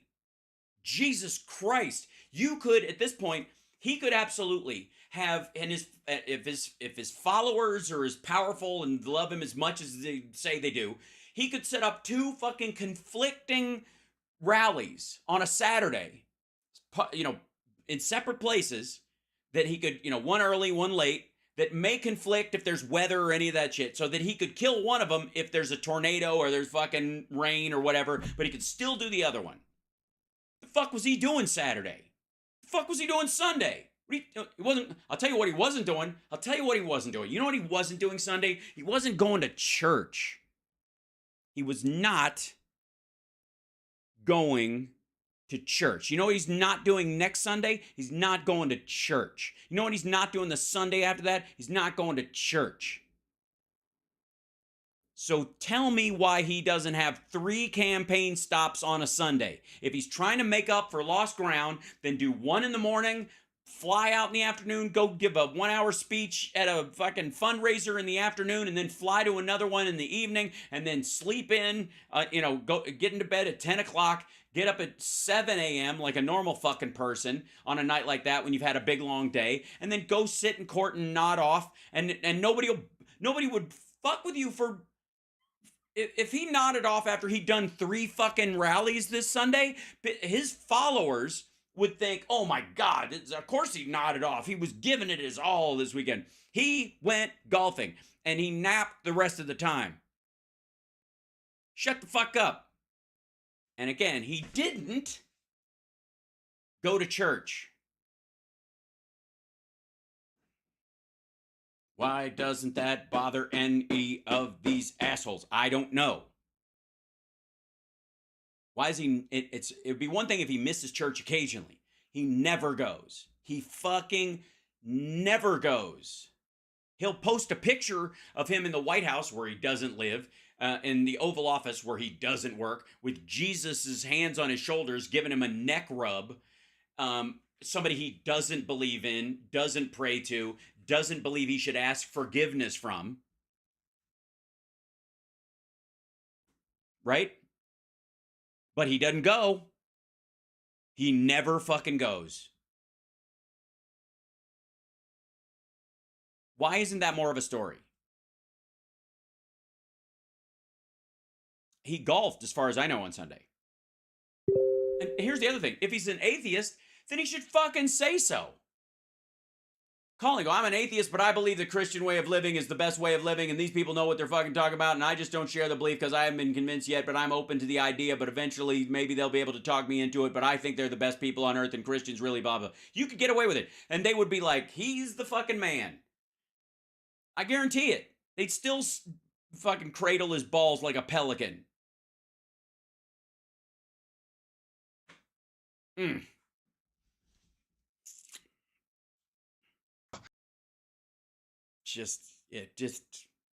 Other than that, I have no opinion. The former number 3 at the U.S. Department of Justice in the Biden administration, now trying this case in state. Oh, okay. So they've been coordinating this talking point. We talked about this the other day. Yeah. Remember the last 10 number 3s at the DOJ?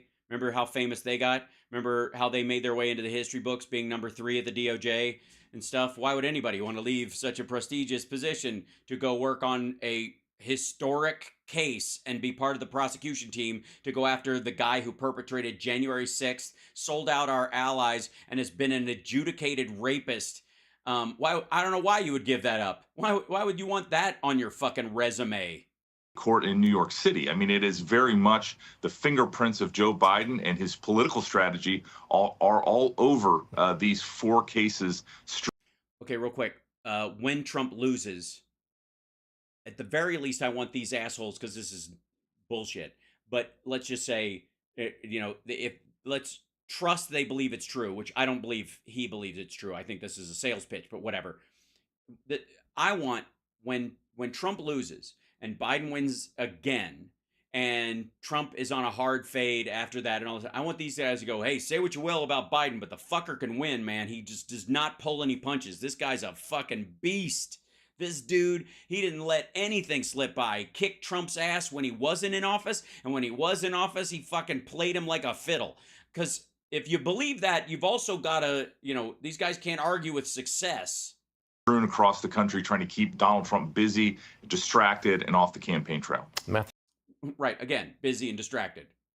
By what? Throwing a golf ball in front of him or showing him, at this point, when are they going to accuse Democrats of hiring hookers that look like Ivanka to wander around Mar-a-Lago and turn Trump into the dog from Up?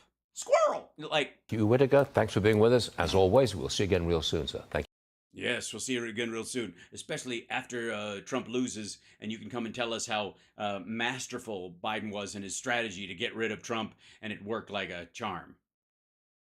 I know, I hate the Stargal. I'm sorry. She's like, don't give him any ideas, Hal. But I got to tell you, to me, one of the issues I have with being falsely accused of something in my life is that in the cases where people have accused me of awful over the course of my life, I'm less offended by what they've accused me of, and more offended that they think I'd be stupid enough for them to catch me. You know what I mean? I'm more offended by the idea, like, wait a minute, you think I'd be dumb enough to do it in such a ham-handed way that you could catch me? You fucking stupid? Right? That I find that more offensive. And yes, and Trump gets to go to Barron's graduation. I mentioned that earlier today. I find that awful. I like, fuck you. If I was going to do something that awful, you'd never hear about it. It'd be too late. Stupid. Right? And so and again, the reason why I can react that way is because it wouldn't occur to me to do that kind of awful whatever they're bringing up, because I'm just not that kind of person. And the terrible things that I am capable of, I would only do for love. But in this particular case, like the idea that somehow these guys think that, like, Biden is, like, you can see the fingerprints of this whole thing all over it, and it's so ham-handed, and there's no evidence against Trump, and it's, like, there's no way they're ever, this is going to stick, or the evidence isn't there. Well, then fine. He can hire the best attorneys. He's rich, right? So he should be able to kick this case's ass super easy, right? Thanks. This is an old threadless shirt that I found in a box that I had, so I'm glad you guys like it. It's just, yeah. I wore it earlier because I went to acupuncture, and it's easy to take on and off. Okay, so now I had heard, please forgive me for this next one, folks, but I had heard that Comer's looking for an exit ramp for the impeachment shit, and this is, I guess this is how bad it's getting. Comer is on a show that I'm not familiar with. It's on Fox Business, and it's called The Evening Edit, which, I get the Evening Edition. The Evening Edit sounds like we cut out all the shit that you guys don't like, but it's not the Evening Edition. It's the Evening Edit. I don't know. Oh, somebody, yes, Peg, hold on. Before I do this, I gotta ask a question. Hold on.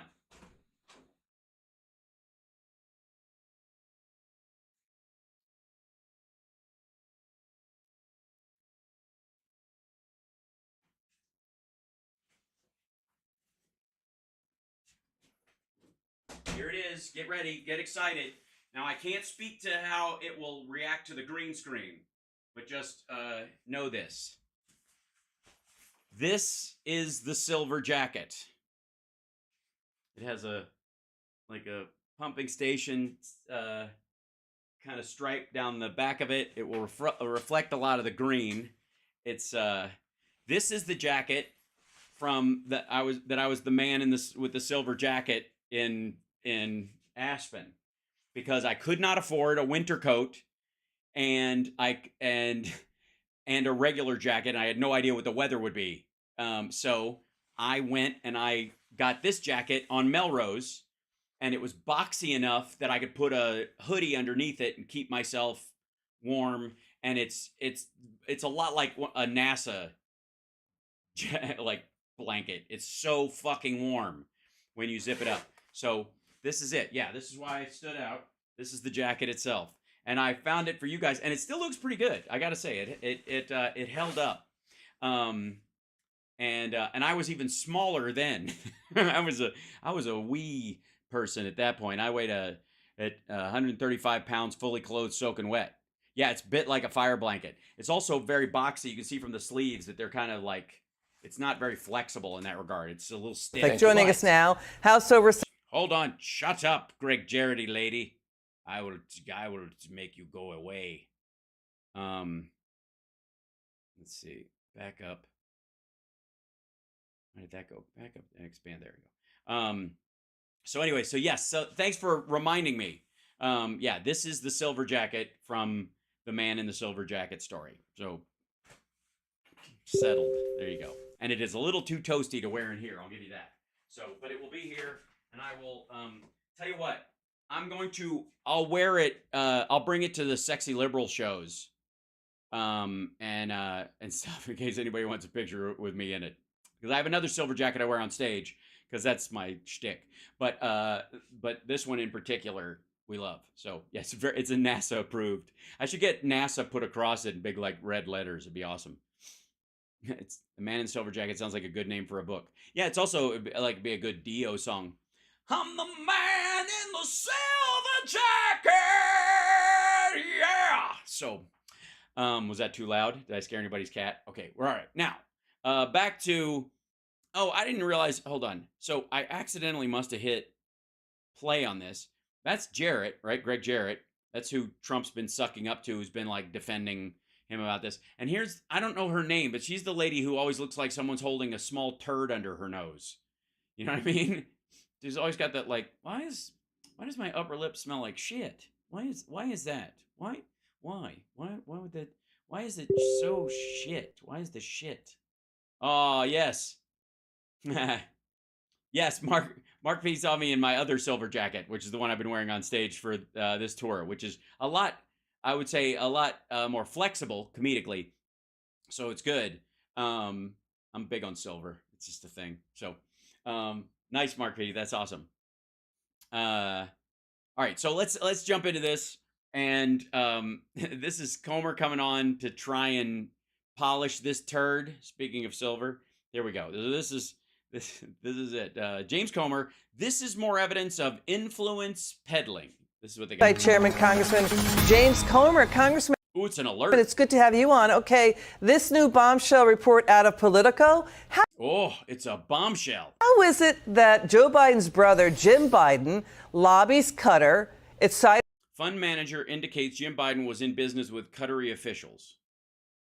Alleged arrangements would be some of the closest known links between a Biden relative and a foreign government. As a state sponsor of terrorism overseas, Mideast countries call it that. But Jim Biden used Joe Biden's name, his powerful connections in 2017 to try to get Qatar to give over tens of millions of dollars to the U.S. companies Jim Biden was working with. Wait a minute. He was trying to get Qatari officials to give money to U.S. companies he was working with. This is from the fucking AmeriCorps thing, isn't it? What do you think of this? Well, this is more evidence of influence peddling. That's what Jim Biden was doing. And the question is, who were led by? Hold on. Hold on. Before we move forward, you know how I gotta be. Hold on. Politico. Jim Biden. Whoop. I can type. Biden. That'll work. Fund manager indicate. Okay, this is the story. Bonk. Here we go. Fund manager indicates Jim Biden was in business with Qatari officials. The alleged arrangements would be some of the closest known links between Biden relative and a foreign government, who is not an enemy, and we have a base there, and whatever. Okay. New details about Jim Biden's foreign fundraising efforts are spilling out in a Kentucky bankruptcy court. Yeah, this is from AmeriCorps, because he was trying to get people to invest in AmeriCorps all over the place, and they're like, hey, you know people in the Middle East, we want their money in our thing, and so that's what he was asking to do this. So, partnered with the Qatari government officials in his quest to find money for U.S. healthcare ventures. The sworn testimony by fund manager Michael Levitt, a former business partner of Jim Biden's, attests that two companies that facilitated the efforts were part owned by members of the Qatari government, by the way, who funded Columbia, by the way. The Qataris are famously have given, $1.2 billion to Columbia University, oddly enough. And also they're the Hamas go between. Weird. All right. One company named in the testimony partnered directly with Jim Biden in a multi-year fundraising efforts. efforts. Okay. The second company provided financial backing for a series of loans that a hospital chain paid Jim Biden to arrange, according to documents and testimony Lewitt submitted in the course of federal bankruptcy proceedings. If substantiated, the alleged arrangements could constitute some of the closest known financial links between a relative of Joe Biden and a foreign government. Okay, this is him trying to bail himself out with AmeriCorps. This was another job entirely. Again, AmeriCorps went under because they didn't get help from Joe Biden. The alleged arrangements stem from an effort by Jim Biden to raise money from Qatari sources for ventures in the U.S. beginning in the months of after his older brother left the vice presidency. There you go.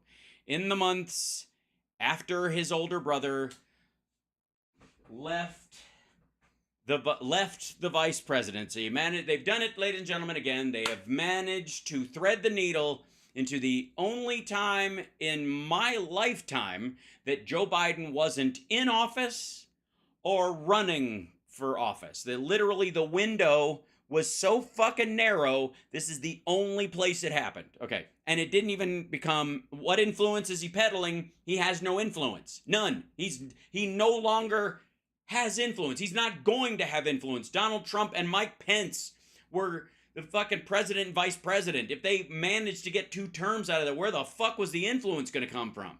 You think they were going to sign off on shit the Democrats brought forward? Get the fuck out of here.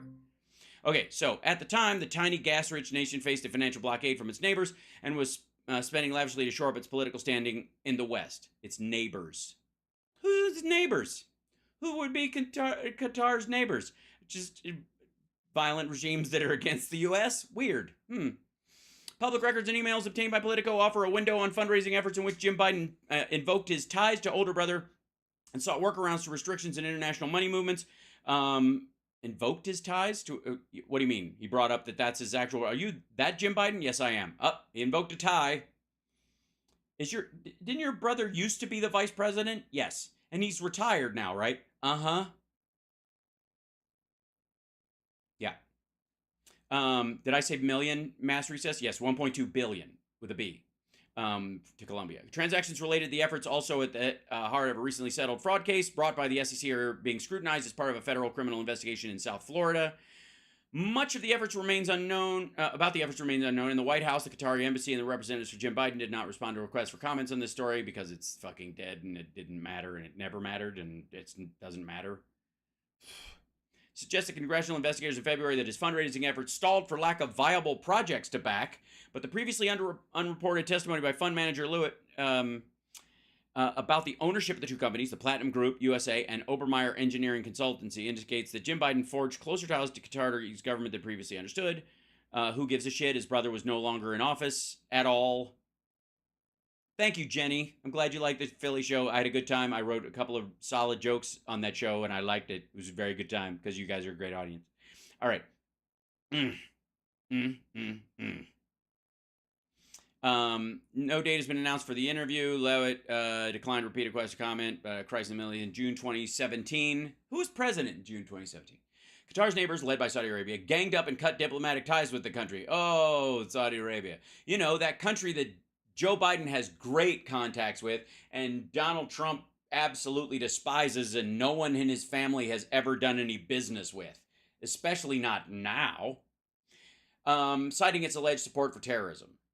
The ensuing financial and physical blockade through the country, a peninsula that juts out from Saudi Arabia into the Persian Gulf, into a sustained crisis, where we, by the way, have a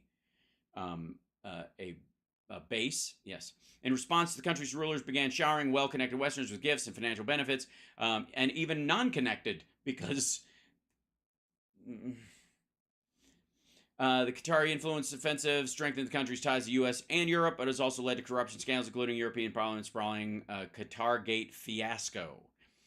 Around the time of the blockade, Jim Biden was embarking into a foray in healthcare business in which he worked closely with troubled hospital chain AmeriCorps, right, this is what this is from, to raise money for the company. He teamed up with Platinum Group's CEO, a Florida businessman named Amir Rustam, who has boasted of his ties in the Middle East, and Lewitt, a hedge fund manager known for authoring I like hedge fund better, it sounds delicious. Authoring a popular finance letter, The Credit Strategist. Lewitt has written that he pursued graduate studies under the legendary literary critic Harold Bloom at Yale. Who cares? Together, Jim Biden, Rustin Lewitt sought investment funding sources in the Middle East for AmeriCorps and other ventures, according to federal court filings in Tennessee and emails. And they focused largely on Qatar. And in August of 2017, when Joe Biden was no longer in office, was not running for office, and Donald Trump was in office and was siding with the Saudis, they workshopped a draft letter to an official at the country's sovereign wealth fund, Qatar Investment Authority. The draft letter from Jim Biden read in part, "My family could provide a wealth of introductions and business opportunities at the highest levels that I believe would be worthy of interest to His Excellency. On behalf of the Biden family, I welcome your interest here." Right, again. Introductions and business opportunities at the highest levels. Well, clearly not in the presidency at that time. Let's see, rest of the group refined their pitch in 2018 to remove that part, I guess. In the meantime, Lewitt's investment fund, Third Friday, began making a series of bridge loans to AmeriCorps to keep the cash trap company afloat until the $30 million arrived. First bridge loan coincided with a foreign. Yeah, so they were paying him because they thought this other money was coming in. Nobody cares. In 2018, the fundraising efforts, yet another year into this, on March 10th, emailed a draft investor, President Joe Sanders, saying it reflected a few minor revisions by Jim. The email was part of a cache of internal AmeriCorps documents provided by Politico, Jim Biden's work. We don't care. Attached presentation, AmeriCorps was seeking $30 million in financing to acquire hospitals and described Jim Biden as a brother and finance chair of former Vice President Joe Biden. I don't give a fuck how they label him. What does that have to do with Joe Biden? By the way, that is just true.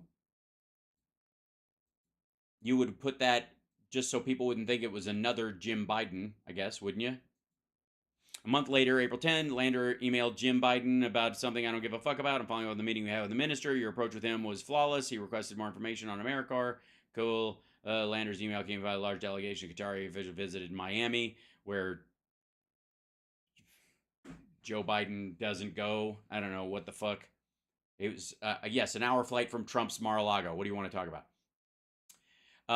They had a series of snags. Former AmeriCorps executives said that some of the issues pertain to legal restrictions on moving investment funds across borders, but the person said they were not versed on the details of those restrictions. Maybe that's why you went out of business, dum-dum. On one avenue that Jim Biden explored for getting investments to AmeriCorps was dependent on helping a payment processing company, Billerfi, gain access to the U.S. banking system. Internal AmeriCorps emails show who cares.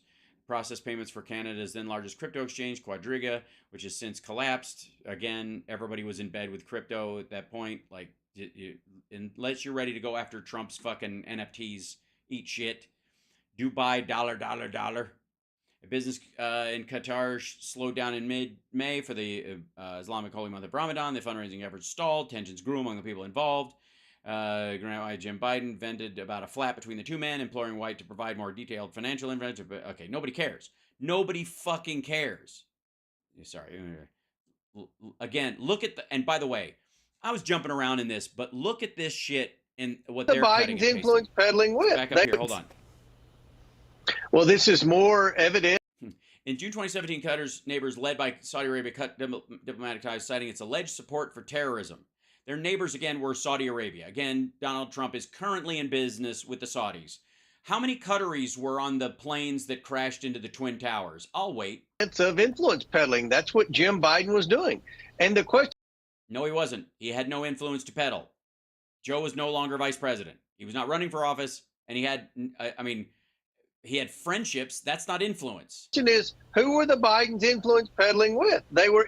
Right, because they don't know anybody that they can control. They're no longer in office. Influence peddling with our adversaries around the world.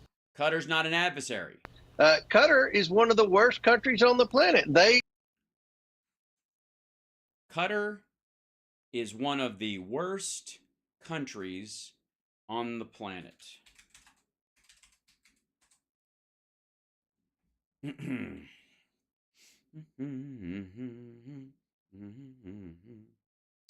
this in here, link.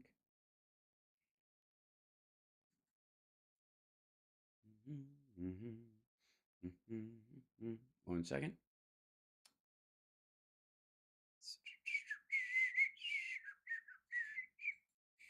Let's see this one right here. Oh, get out of here.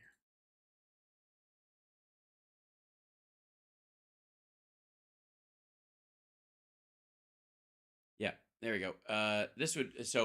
Snopes has this as unproven. You can draw from whatever you want from it. Did President Trump strong arm Qatar into bailing out Jared Kushner? The president's son-in-law reportedly owes a $1 billion+ mortgage on buildings he purchased on Fifth Avenue in 2007. Unproven because they can't find out the information because it's so well hidden. In 2018, social media users shared a meme posted by the liberal Facebook page Occupy Democrats reporting a series of events involving Gulf states that were the result of President Donald Trump and his son-in-law advisor Jared Kushner using American foreign policy to enrich themselves. Trump's son-in-law Jared Kushner desperately needs $1.2 billion to pay the mortgage on 666 Fifth Avenue, which, by the way, don't forget, 666 super chats are always welcome to help me buy that building. I'm eventually going to do it, and of course, I will donate 2 floors of it to the Jimmy Carter Foundation to build houses for the homeless and people of low income across the entire country until we have too many cool houses to even deal with. That's my goal. Yeah. So, $6.66, $66.60. Any number is welcome. Now Qatar is bailing out Kushner, and Trump magically opposes the blockade of Qatar. Trump and Kushner are using American foreign policy to enrich themselves, and this was related to the Qatar blockade. Qatar blockade? What caused it, and what is bringing it to an end? Following more than 3 years of crisis in the Gulf, Saudi Arabia, Egypt, Bahrain, and the UAE have lifted their blockade on Qatar. But how did we get here? After almost 4 years, Saudi Arabia announced on Monday the end of its blockade of neighboring Qatar, restoring a degree of normalcy to the relationship between the two members of the Gulf Cooperation Council. On Tuesday evening, the Saudi foreign minister announced that Egypt, Bahrain, and the United Arab Emirates had also resumed ties with Doha during the 41st GCC summit. This is also 3 years and 3 months ago. So this is, published date 2021. With the mediator, Kuwait hailing the step as a breakthrough. The move marks a major change in what had been a tense period in the Gulf. Middle East Eye takes a look at the history of the Gulf blockade. The embargo was the result of tensions that had been building for many years between Qatar and its neighbors, who were concerned the nation was taking too independent a role in its foreign affairs, namely the U.S. base that's there.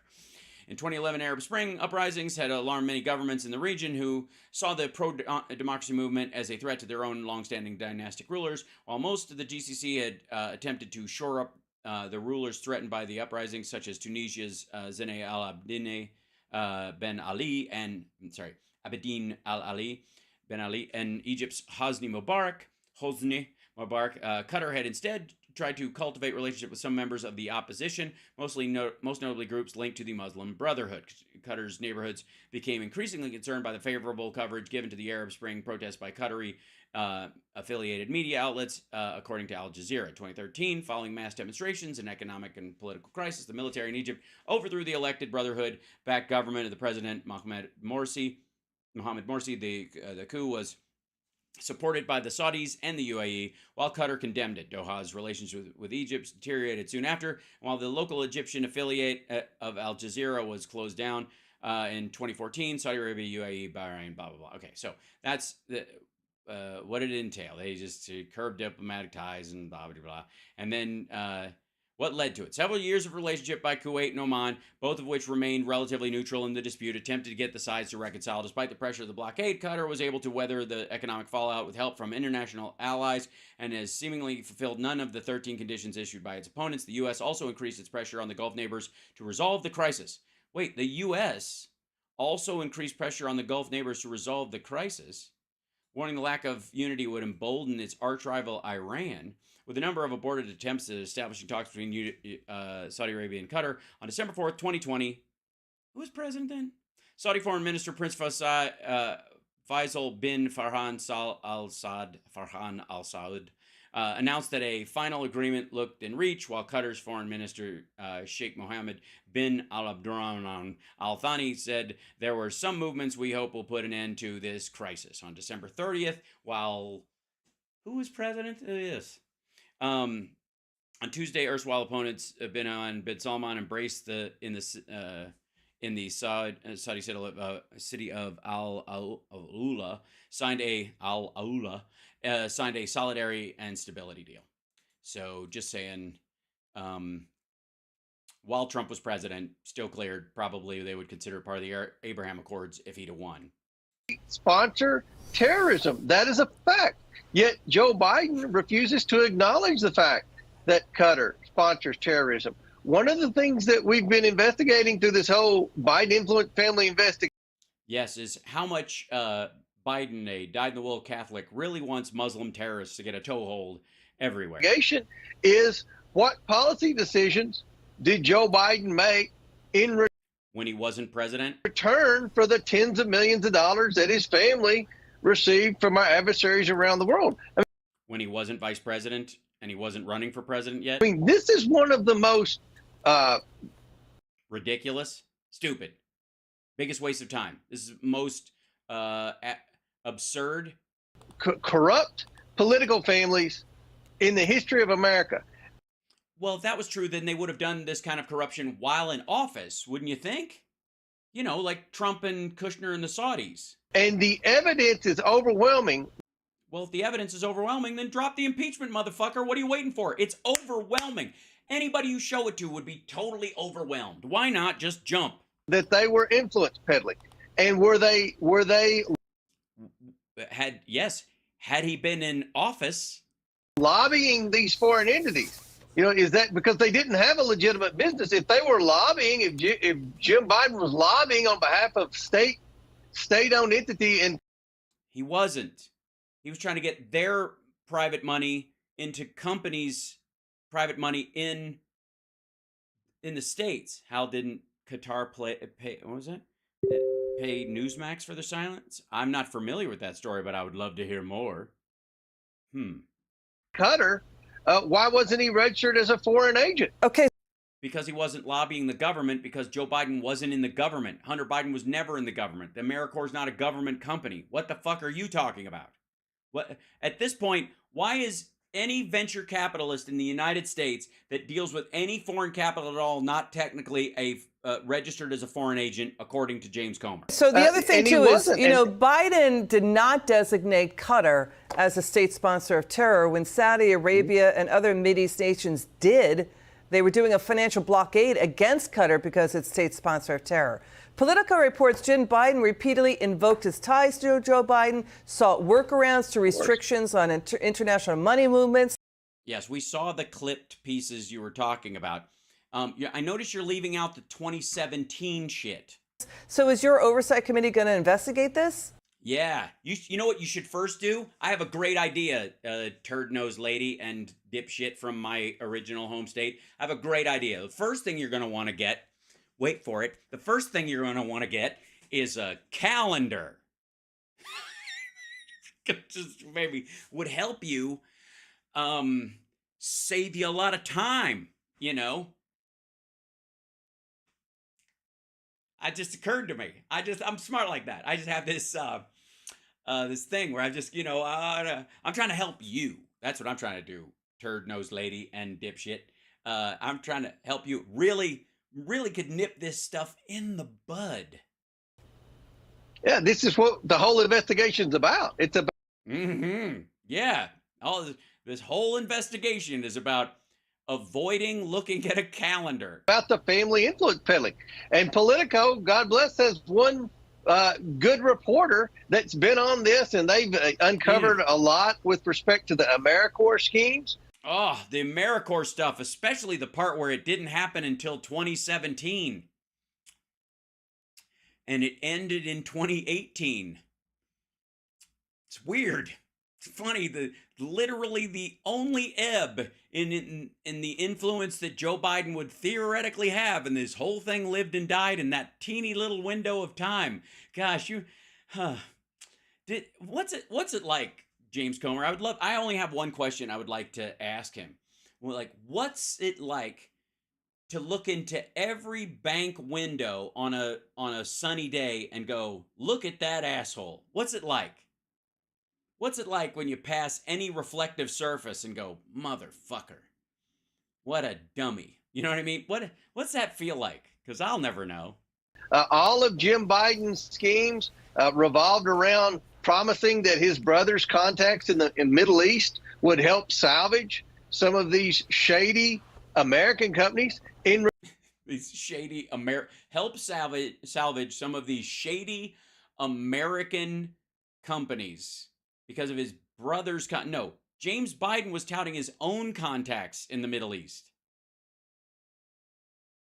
Return for money they paid Jim that they called a loan, by the way, which he didn't have to pay taxes on because he unlocked. Because it was a bridge till the funding showed up, and then the funding never showed up, and the company collapsed because it wasn't a good endeavor to start with, and they were trying to buy up a bunch of fucking hospitals again.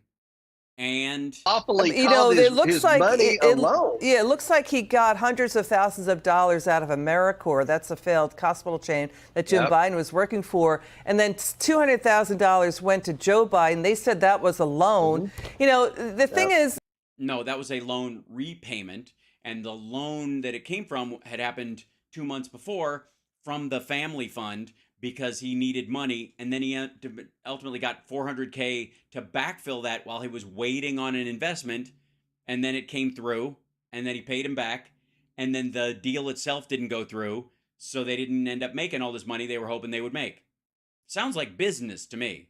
Qatar, you look at what's going on in the European Parliament. It's still called Qatargate over there because yeah, but it's not over here. That's weird. Of corruption and influence peddling allegedly by Qatar into Europe and the parliament there. I mean, Jim Biden, Yeah. Again, ma'am, I don't know who you are. I don't know your name, but again, a calendar would solve this for you. Reportedly flew to Qatar in 2018, making it. Wait.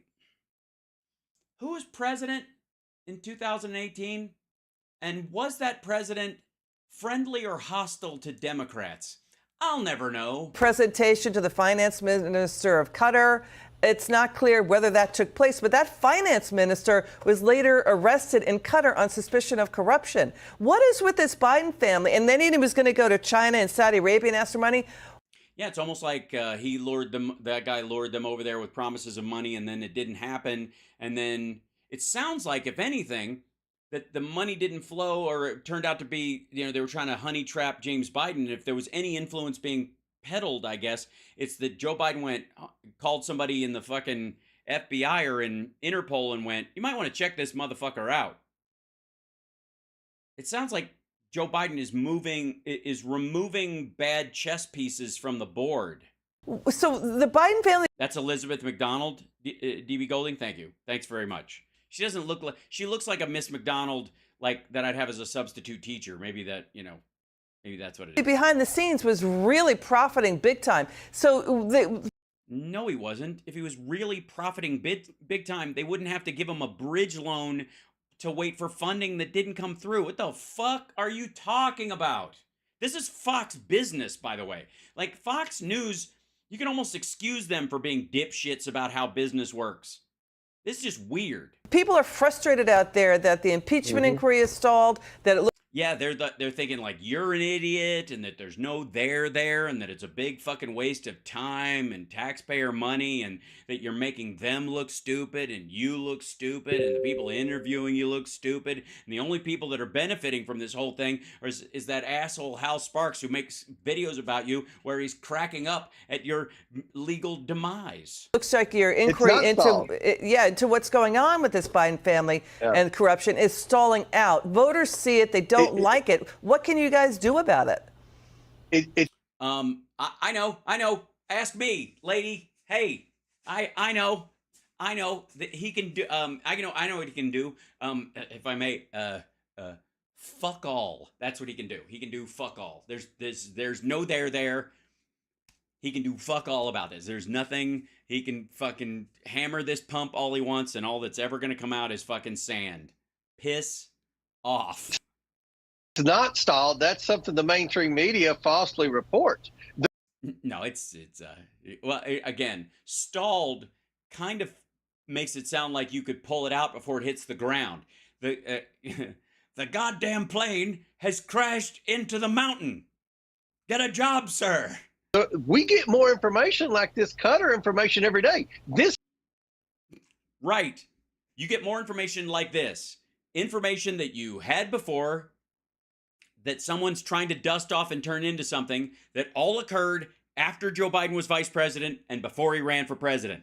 In the only window where he never had any influence to peddle, you are a fucking asshole. His family has been influence peddling for decades with our. Yes, and the only evidence you can find of anything that looks like it is when they had no influence to peddle. Congratulations, you win the Dum Dum Prize. Enemies. You are stupid. They don't influence peddle with American interests. They don't influence peddle with European, legitimate European countries. They influence peddle with Romania and China and Qatar and the worst countries in the world. Stay on Qatar for a second, because yeah, stay on Qatar for a second, because it's real important, because they were part of the group that bailed out Jared Kushner financially when he was fucked, and it's very possible that Trump was cozying up to Saudi Arabia not only for his own financial interests later on, the $3 billion wealth fund that Kushner was able to set up after his time in the White House, and of course possible projects in the future that Trump is bragging about, but also the Live golf tournament that's basically keeping his golf courses afloat at this point. The Saudis are the only reason they're in the black this much. They would all be in the red if it wasn't for the Saudis. Every single golf course Trump has would be in the red if it wasn't for the Saudis. Please go on. Qatar funds Hamas, is close to Iran, is anti-Israel. And then Biden backs off and doesn't. Unlike Saudi Arabia and the UAE. List Qatar as a state sponsor of terror. Final word. Well, this is why we're investigating the Biden. Yeah, go for it. You get compromised if your family takes tens of millions of dollars from our enemies around the world. Yeah, but apparently not, because what is China getting out of all this? Because that's where the majority of the money you say comes from. What did China get besides skull fucked? What has Russia gotten? Are we backing off? Is Biden the one drawing back our support for Ukraine in their attack? Is Biden the one that's against NATO expansion or trying to shut it down? And we believe that Joe Biden is compromised. No, you don't. You hope he is, because you want to distract from the fact that Donald Trump absolutely is. And this is. Oh, yeah. Brenda totally was my resident alien voice. You are stupid. Another example. Look at what he did with the China First policy. The China. Yes, please do. Hold on one second. Give me 1 second. Let's see. Hold on. Biden. We'll just do this kind of thing. Yes, let's go. This is gonna be good.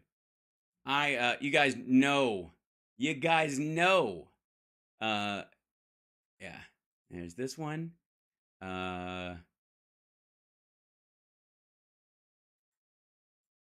Let's see. Let's get a good look. Let's see. Yeah, let's do a retrospective on Joe Biden's hold on, get out of here. Joe Biden's China First policy. How about this one? Biden describes China as a time bomb over economic problems. The sharply worded comments are the latest example of the president's willingness to criticize China even as he tries to ease tensions. That's him arriving in Beijing a long time ago at this other trip. This is a year old. Is 2023? Yeah, this is August 2023. This was when he goes, when bad folks have problems, they do bad things. That's what he was talking about. He was talking about they're backed into a corner. They might do shit in Taiwan. That was the concern. Okay, how about this one? Biden calls China xenophobic, ramping up 2024 campaign rhetoric. President Joe Biden called China xenophobic while highlighting the Asian nation's economic woes as he sought to make the case for U.S. economic strength during a campaign stop in the swing state of Pennsylvania. They got a population that is more people in retirement than working.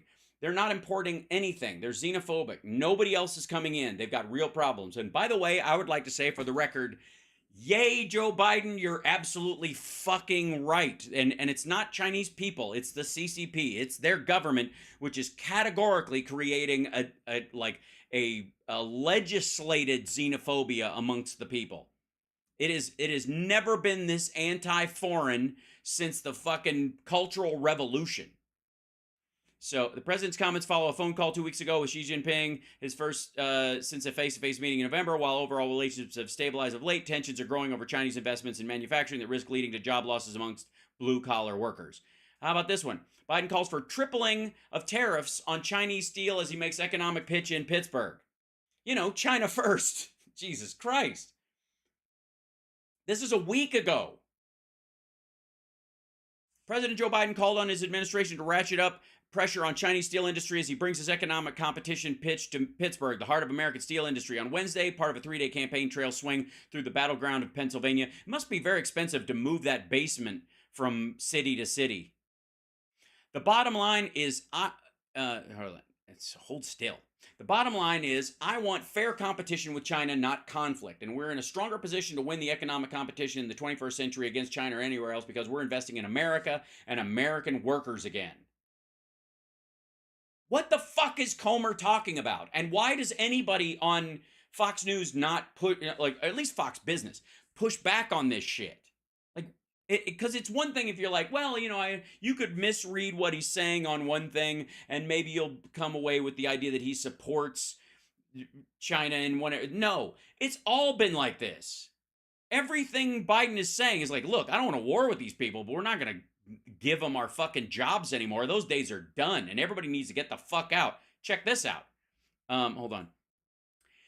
U.S. labor officials calls on companies to exit China's Xinjiang. Xinjiang is where the slave labor is, by the way. That's where the slave cotton comes from. And people are going to say forced labor, but fuck you. Forced labor is slavery. There is slavery over there. And the clothes that you wear that are $1 more expensive because we're not getting cotton from Xinjiang anymore, that's not inflation. That's an anti-slavery tax. Fuck you forever.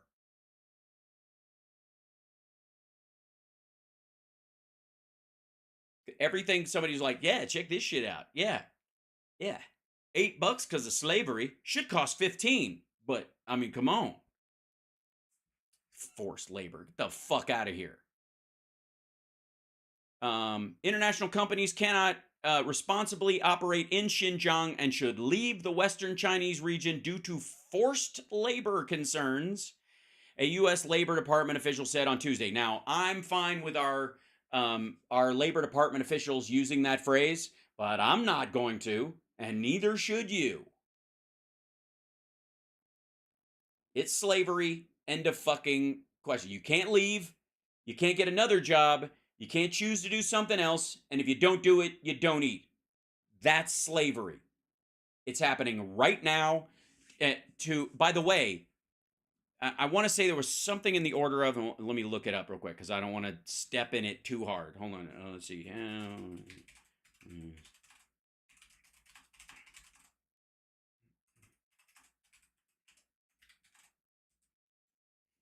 Yeah.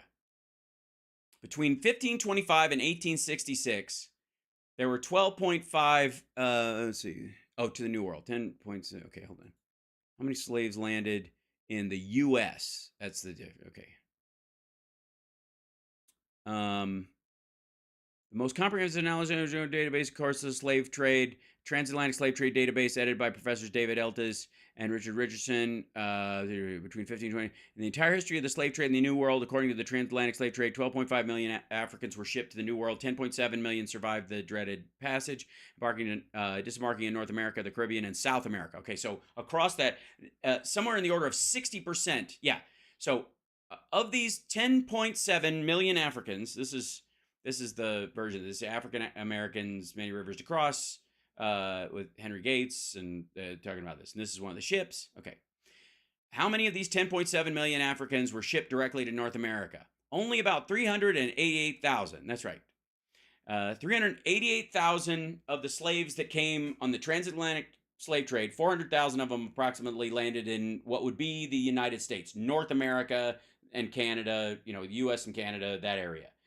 The rest of them, over 10.5 million of them, went to Central and South America, the majority going to South America. So there are more slaves in Xinjiang right now. Let me be very clear about this. There are more slaves in Xinjiang right now than there ever were in the United States. In our entire history, in the entire length of time slaves were brought to the United States to the end of slavery. Right now, this second, there are human beings enslaved. There, and I would argue more than likely, because of the number, it's probably closer to that number, the entire number that was brought even to South America. Being slave to who? To the CCP, to the Chinese people, to the Hans, because the Uyghurs are not ethnically Han Chinese. Just saying. Just to clarify, if I may. Right now, right this second, today, there are more slaves picking cotton and working in factories in Xinjiang, in China, right now. And this is not the ones that they move from Xinjiang to other parts of China and put to work or sell. That's a whole other thing. Sell throughout the Middle East and the like. No, and you wonder what ISIS-K is angry at China about and why they keep blowing up more of their shit than they blew up of U.S. interests while they were there. That's specifically why. Right now, this second, while you're watching this and I'm talking to you, there are more slaves being forced into working, being sterilized, being beaten and controlled in China right now than there ever were in the United States territories. Just saying. I'm proud of the fact that we had a civil war over this shit and the right side won. It's happening right now. Also, Uyghur women are being placed with Han men to have Han Chinese babies, in theory. God help them if they come out the wrong sex or don't look significantly Chinese. That's a scary part of this as well. So, just throwing that out there. Meanwhile, Donald Trump, Gettysburg. Wow, what a wow thing. Okay. So the clothes that say made, Fabrico Chine, which is how the French put it, and made in China. The reason why they choose that, fabricated in China, why they fabrique the, chinois silk and all that kind of stuff that used to come from it. Now it's all cotton. The cotton is all slave cotton. Today. Right fucking now. This second. So I don't want to hear any shit about, all the clothes on, like Shein and Temu and all that stuff. Yeah. Which is why, for the record, where is it? This one. Yeah. That's why. U.S. labor official calls for companies to exit China's Xinjiang. Not just stop buying shit from there, but get the fuck out. And to quote one of my favorite people, Jackie Chan, and that's just for starters. If you haven't seen The Protector, it's one of my favorite movies of his. He and Danny Aiello are a surprisingly good team and lovely dude. And my heart breaks for Jackie and Jed and all my kind of heroes that came from China and how the government is treating them and their families right now. They're basically property. It's fucking sad. Yuck. Just fucking yuck. But I will say this on a side note.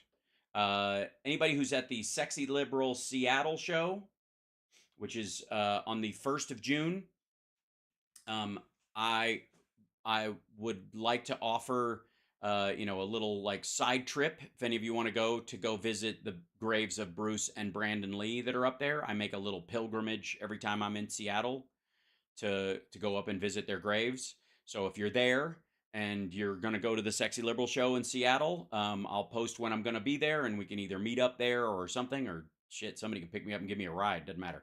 But, but I will, I do that every time I go there. I prepare for me to be a mess though, because, Bruce was my hero when I was a kid and I didn't find out I found out when I was 8 years old that he had died when I was 3, and I was heartbroken that I was never going to meet him. Yeah, I was a big wreck after that.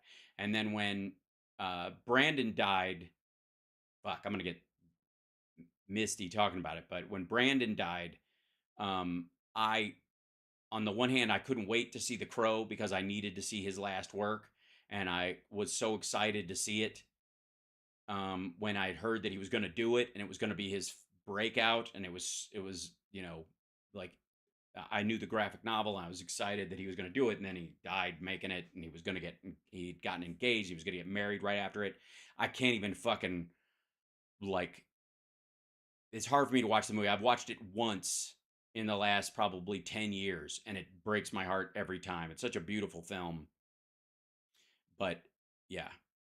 Anyways, we'll get there. And yes, Sammo Hung is also awesome. Someone mentioned in there. I did a fight scene with Sammo Hung famously on martial law, and it was really cool. Everybody was telling me you're going to want to wear a chest plate because he's going to kick you in the chest. We had a fight, and I was like, I'm good.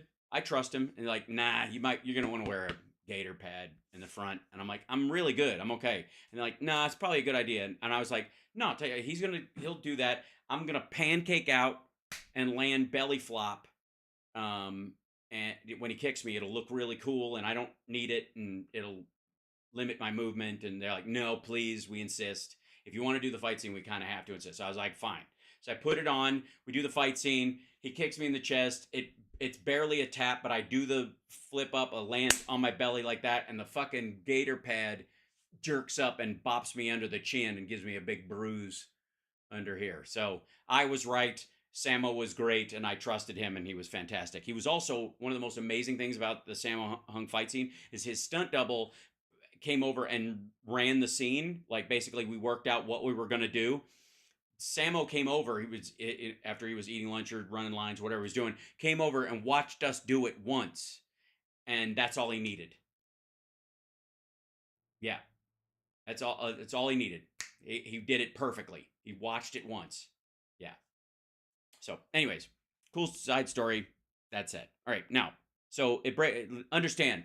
我最喜欢中国的文化. I love Chinese culture. 我也喜欢中国人. I also love Chinese people.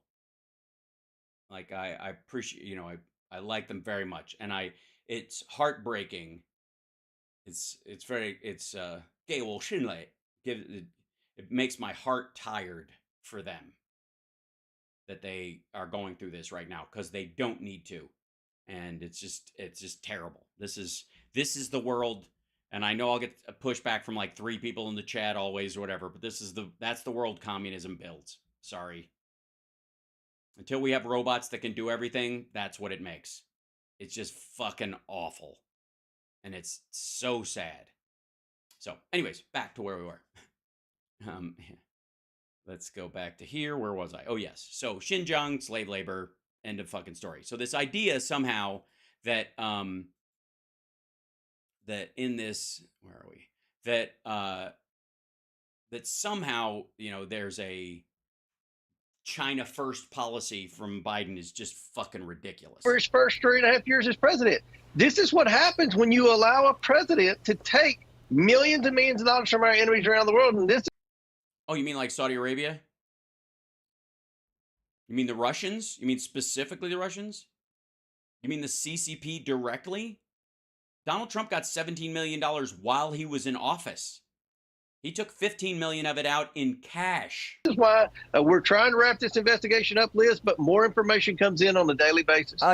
This is not more information. This is not on a daily basis. This is old news, and it doesn't even fucking chart. Dragon X Flyer. Speaking of robots, anybody seen the new Boston Dynamics robot? I showed everybody on Friday AI. We talked about it then. It's fucking great. It's and it's just the 01, man. Understood. This is a big one. No, it is not. It is so not big at all. This is fucking lame. It's a never was during a time that doesn't matter. Who would have thought it got to that point? Yep. House Oversight Chair James Comer, thanks for joining us tonight. It's good to have you on the show. It's good. And can you please stop farting?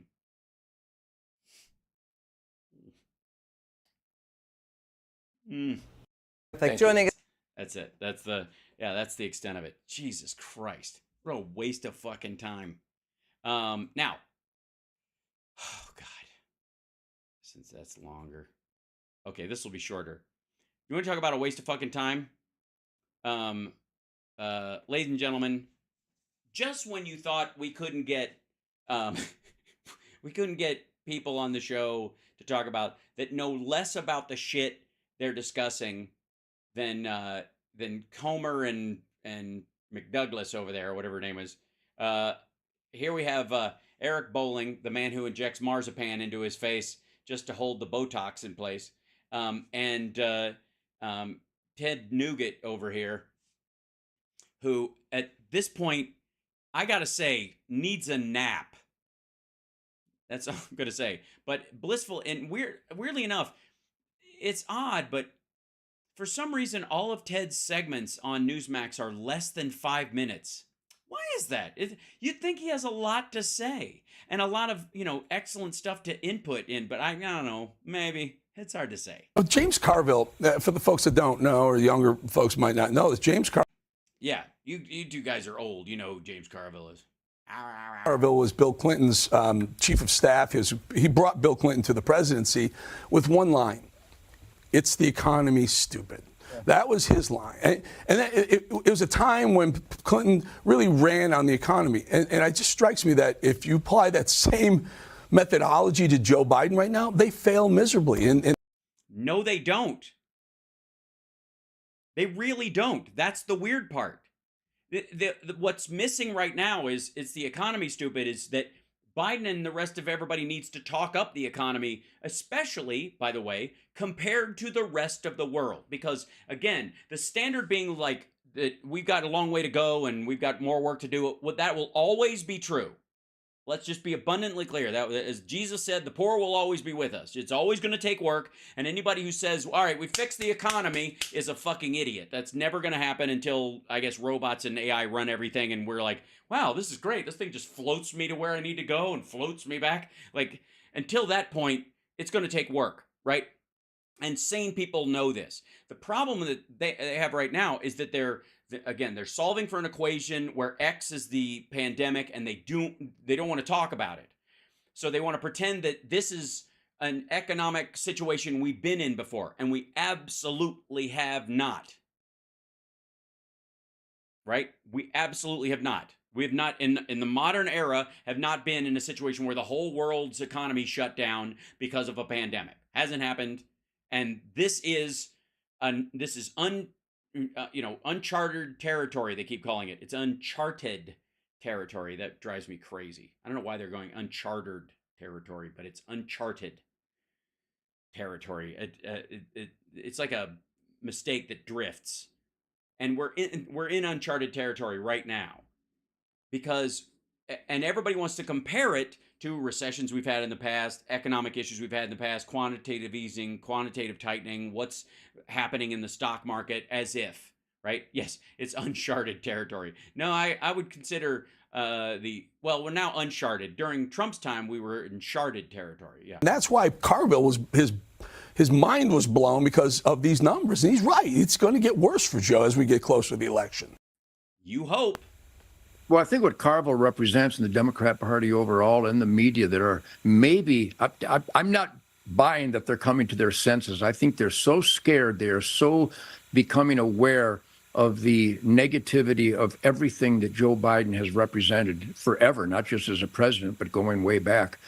Yeah, being a Catholic, trying to do a cancer moonshot, passing infrastructure, the CHIPS Act, the rescue package, having a woman of color as his vice president, trying to put more women of color on the Supreme Court because they're qualified women who are of color have been passed over everything about that. I can understand why Ted would be disgusted by that, because he stuck a candy bar in his pants and told the person at the recruiting office he'd shit his pants and then ate it in front of him so that he could not go to Vietnam because he's a cowardly piece of shit, just like the guy who he supports in this election. I think we're seeing some daylight in the darkness out there.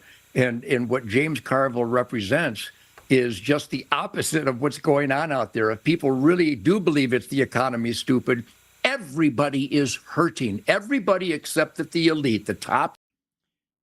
No. No. Not at all. And there is a slice of Nugent's world where the people that he's talking about, the people who used to skate by, who'd get a leg up all the time for no particular fucking reason, the Don Juniors of the world, they're having a hard time right now because those bullshit loans they were always counting on, these extra deals and these ways they could squeak around the edges, they're having a hard fucking time right now, and they fucking well should. Just saying for the record. That's I can't say this clearly enough. Everybody uses the fact that there are hurting people in the country, which we always have, and we're always working because new people are printed all the fucking time, and we don't have a perfect system in place yet. No one does, and we just went through a pandemic. Using that existence, this reality, tornadoes happen, shit like that things are going through, to act like it's the fault of the president when their guy is out of office, but when their guy's in office, hey, fuck those people. They're always a mess. We can't help those people. You can't make an omelet without breaking some eggs, and some people, you can't save everybody, and a little bit of tough love goes a long way. These poor motherfuckers need to learn how to pull themselves up by their bootstraps. Obama put more people on food stamps trying to salvage the economy from Bush's crash than any other president in history, when he should have just let them die along with the big three, right? Understand that this motherfucker voted for the guy who thought that the car companies in Detroit should be allowed to fail. Yeah, this, again, Biden helping people with student loans, which will, by the way, give them a leg up to jumpstart their businesses they want to start, or the family they want to start, or just to get a little bit of breathing room, that kind of stuff. None of this is true. None of what he's saying is true. People aren't feeling that way. And even the weird part is there's a ton of maggots out there who are living high on the hog right now. They're doing just fucking fine. But if you ask them, they are in hell right now. This is the worst this country has ever been. They are broke. Everything's too expensive. Eggs cost $25 a piece, and you can't go out and all this stuff. But at the same time, they have been out every night of the week. They are buying more alcohol than they have ever purchased in their fucking life. They don't stop ordering off of Amazon. Their boxes piling up in front of their doorway. They're literally, there's so many boxes on these two assholes' fucking doorstop from Amazon some days that the Ring camera is blocked by a box, so you wouldn't even be able to see if somebody stole 3 of the fucking boxes. No, I've been through the fucking 70s. I know what it was like to eat fucking dry potato flakes out of the fucking box because we had no clean water because we ran out, and we only had water when the city came in with a truck and poured it into the cistern next to my fucking house. And even then, I wasn't a bitchy, whiny weakling like these motherfuckers. There are people that cannot help themselves. There are people who are so behind the 8 ball, there is no fucking way they can get out of it without a little bit of help. And the idea that this motherfucker, or anybody around him, or anybody he runs into, or anybody who has money to buy a ticket to go see his fucking show, or drive all the way down to fucking El Paso to give the finger to Mexicans that aren't coming across the border while they're there, and their just mind is boggled. Where's this fucking stampede I've heard so much about that isn't there? These assholes, that they dare to think they're up against the wall. Like, again, I thought we were the fucking snowflakes. Elite that represent the scamming, the greed, the manipulation, the crime, the criminal activity. But enough about Trump and the Kushners. Money laundering, child sex trafficking. No, those guys might be. Oh, yeah, you mean all the children that were apparently trapped in a dungeon under the White House during the entire Trump presidency, and he didn't let them out until the last day of his presidency, and there haven't been any since or before? Or are you just talking about Matt Gaetz doping and transporting a girl, an underage girl, across state lines, allegedly? Or are you talking about how Trump was buddies with fucking Jeffrey Epstein and Ghislaine Maxwell and their entire fucking party clan for 3 decades, practically? Because, again, he broke off his relationship with Epstein. He was still friends with Ghislaine Maxwell. You know why? Because she brought talent to the fucking Mar-a-Lago parties. That's why. I'm gonna fucking hear about child sex trafficking, you dopey motherfucker. You show up at events with Matt Gaetz. Making a lot of money, but everybody else in the asset column of America, we realize what's going on with this government right now, and it's so embarrassing, so toxic, and so hurtful. Isn't it just so hurtful that this asshole can't just print money going around doing state fairs, yelling at people and threatening to shove a machine gun up Hillary Clinton's twat and brag about it, and suddenly that ticket money is drying up because people would rather go see Taylor Swift. All over the news, everywhere, Ted, we're seeing college campuses across the country, hundreds of college campuses. They're focused on some Ivy League ones as well. But here you have young people who are anti-Israel, pro-Hamas, pro-terrorist. They don't even know what the points they're protesting. They realize that. Well, then they're not pro or anti anything. If they're mistaken, just say they're mistaken. They're deluded or some shit like that. But you can't say, again, this goes into the Biden is the most corrupt and incompetent, doddering old fuck / criminal mastermind we've ever had. Half of them identify as something they're not, they weren't born with. But if they did that in, say, Gaza, they'd be hung or thrown off the top of a building. Yet he means gay or trans, I suppose. And there's no evidence that half of the protesters are gay or trans. Again, this is an attempt to otherize people that they don't give a fuck about. Don't be lured into even a conversation about the merits of people on college campuses, protesting, which they all have, by the way. I would like to say for the record.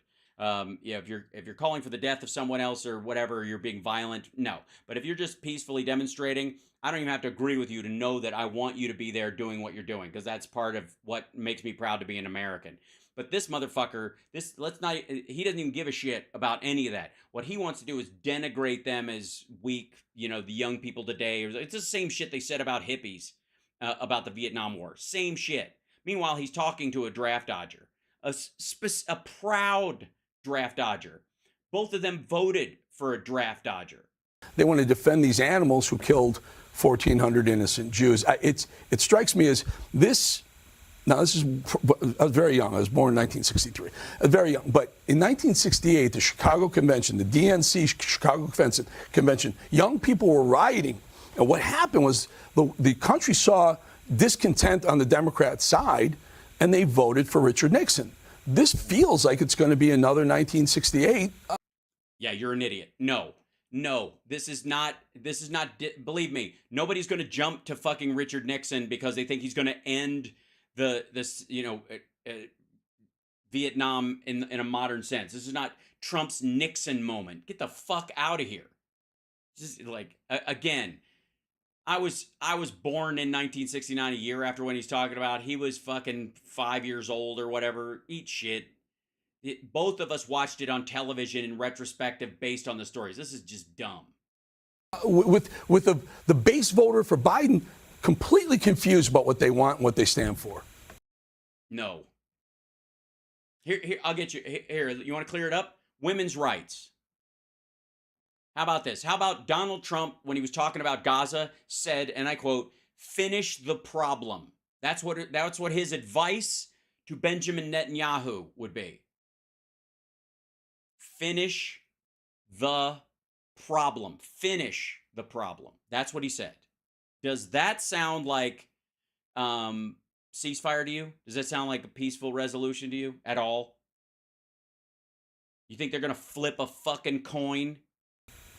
Yeah, and the violence and the terrorism at a Democratic Party. I keep saying Democrat. It's not democratic. It's Democrat. It's democratic. It is democratic. Party, the Democrat Party. Those riots are by their own people, against their own people. These people are so out of touch. They are so clueless.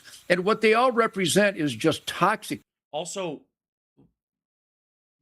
what the fuck do you think this has to do with 1968 and the Vietnam War, where we actually had soldiers over there? Like, and you wouldn't go, you dumb motherfucker. Terminal denial. They're in denial of what makes America great. Individuality, rugged individualism. Rugged? Is that what you are? You're rugged now? That's what you are? You're rugged. This is what passes for rugged. Work ethic, God, family, country, constitution, law, and order. And they're And by the way, he does this prattle of stuff. And to him, basically, think of it as a gish gallop of the things that Trump pretends to believe in. Starting to realize even those that were on the Joe Biden team, foolishly blinded by the scam artists of the Democrat Party, even they are starting to realize. Perfect example, where are most innocent lives lost? In the Democrat dream of a gun-free zone. And this. Sorry, you cannot bring a gun to a gun show unless you're a vendor. You can't. You have to leave your gun outside. You can't bring it to the RNC. You know what's a gun-free zone? All Trump rallies.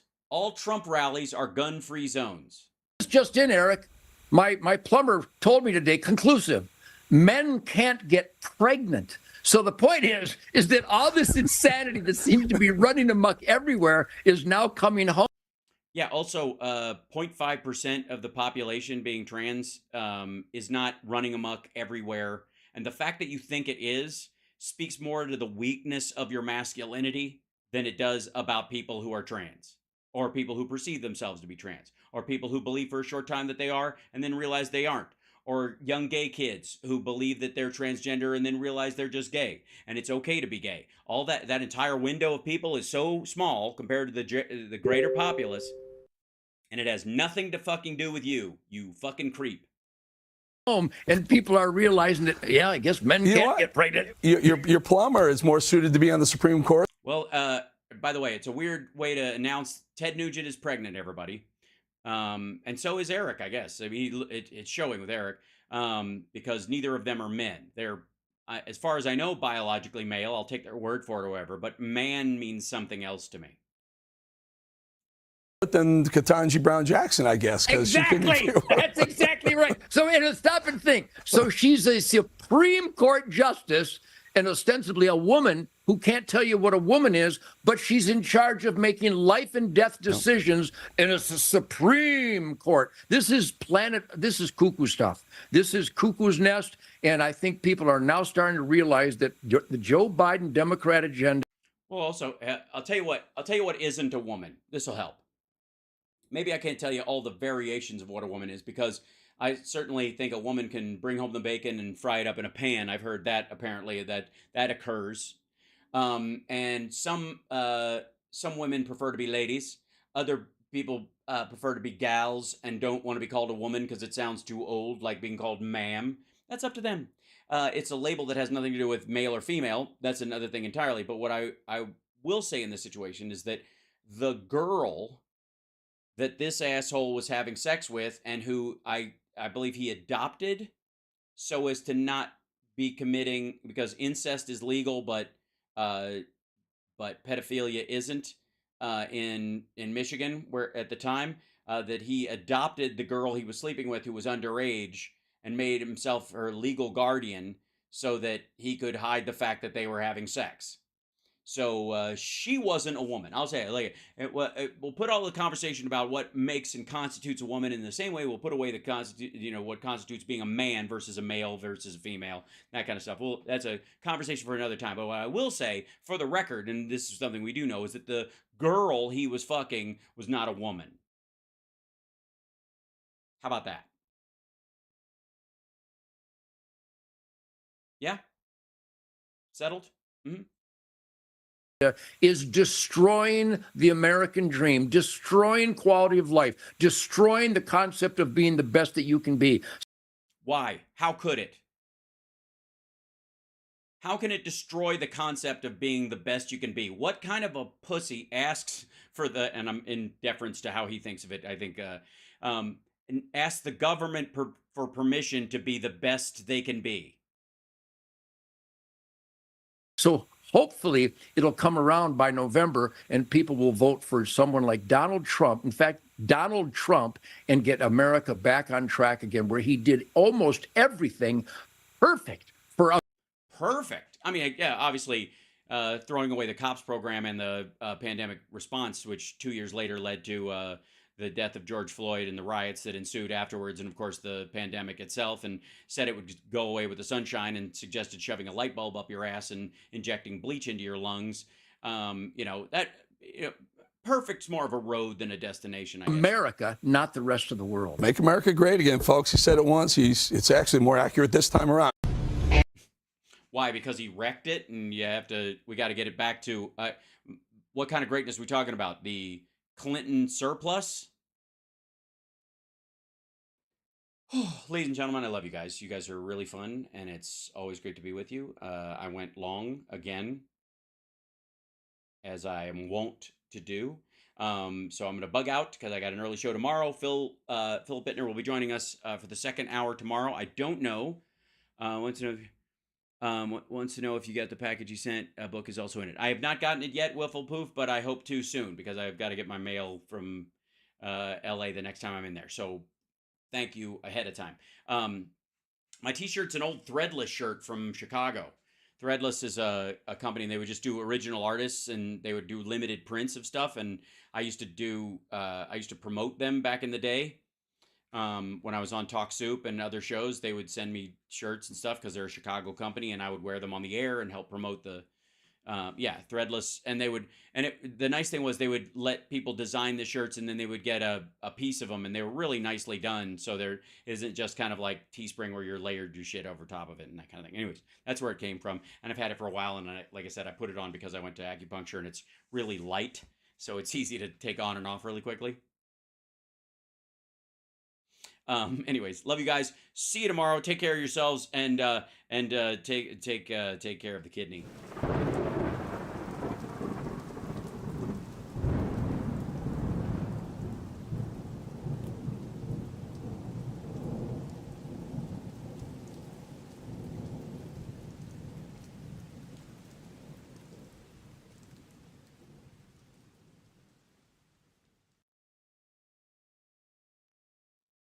The kidney has a very special place in the heart. Really?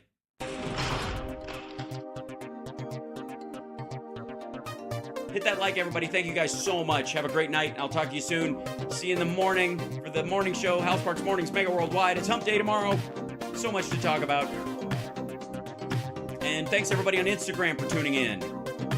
I will try and remember to hit go on it more often because I have to do that separately. And yes, and Major Ojeda is going to be with us for the first hour tomorrow because he couldn't be there on Monday. Very exciting, and I will see you guys then. Excellent. Thank you, Andrea.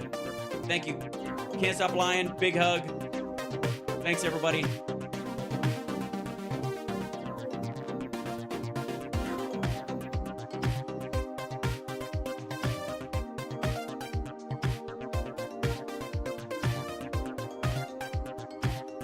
Hit that like on your way out.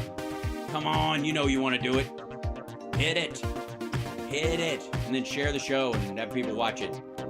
You can make clips of the show, too, and share them, I think, right? Pretty sure I have that turned on. On YouTube, anyways.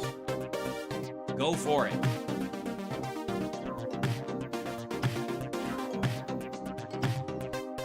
Heard that Saudi Arabia and Russia will repeat.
purge the anti-Semitism and pro-terrorism. What you doing? Here I am like an idiot. Somebody like that can write good. They don't like the gas. Free health care for illegal. Action replays in magnified fortune. Dumps. They call them dumps. Big, massive dumps. Here I am like an idiot. Michigan gave us Motown. Gave us Motown. Gave us the Mustang. They said, oh. We're going to be appointing very pro-crime judges. Who wants people coming in from foreign countries? Oh, yeah, that's true. We're going to be a country no more. I actually think it will not. It will be a country no more. We have to slam it. We have to slam it. We're going to be. I think people saw that loud and clear. I agree. I'm a dope. Yeah, no, she's crazy. She is totally nuts. It's a malware called Q-Snatch. Christopher Columbus. Christopher. Here I am like an idiot.